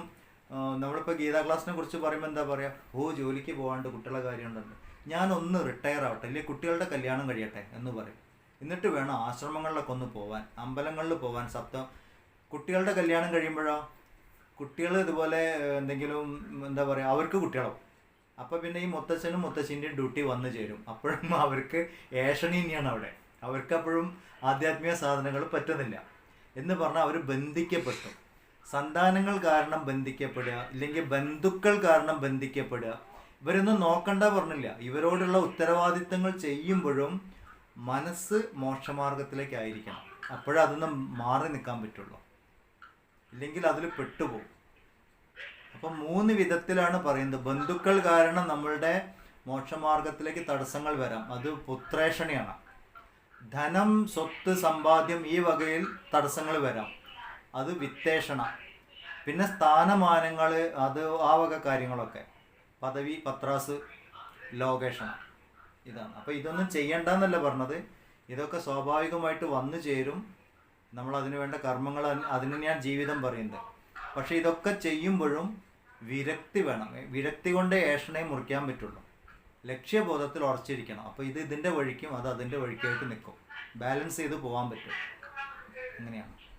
ഒരു മുത്തശ്ശി ആവാൻ പോകുന്ന ആൾ മുത്തശ്ശി ആവാൻ മനസ്സുകൊണ്ട് തന്നെ തയ്യാറായിരിക്കണം. എനിക്ക് മുത്തശ്ശിയുടെ ഉത്തരവാദിത്വമുണ്ട്, അതേസമയം എനിക്ക് എൻ്റേതായ ഉത്തരവാദിത്വം ഉണ്ട്, അതും കൂടി ആലോചിക്കാനുണ്ട്. ഇത് ബാലൻസ് ചെയ്ത് പോകണം, അപ്പോഴേ പറ്റുള്ളൂ. ക്ലിയർ ആയോ പറഞ്ഞു? ഓക്കെ. വേറെ ആരൊക്കെയോ മൈക്ക് ഓൺ ചെയ്ത് വെച്ചിട്ടുണ്ട്. 10:50. ഇനി ആർക്കെങ്കിലും എന്തെങ്കിലും ചോദിക്കാണ്ടെങ്കിൽ ചോദിക്കാം, ഇല്ലെങ്കിൽ നമുക്ക് ഇന്നത്തെ ക്ലാസ് നിർത്താം. ഇപ്പോൾ രണ്ടാമത്തെ വല്ലിയിൽ രണ്ടാമത്തെ മന്ത്രം മുതലാണ് തുടങ്ങേണ്ടത്, ഓർമ്മിച്ചോ. ശാന്തി മന്ത്രം ചൊല്ലാം, അതിനി ആർക്കൊന്നും ചോദിക്കാനില്ല തോന്നുന്നു. എല്ലാവരും കണ്ണടച്ച് നിവർന്നിരിക്കുക. നമ്മളുടെ ഉള്ളിൽ ഇഷ്ടദേവതാ രൂപമോ ഗുരുവിൻ്റെ രൂപമോ ധ്യാനിച്ച് ഭക്തിപൂർവ്വം കൃതജ്ഞതാ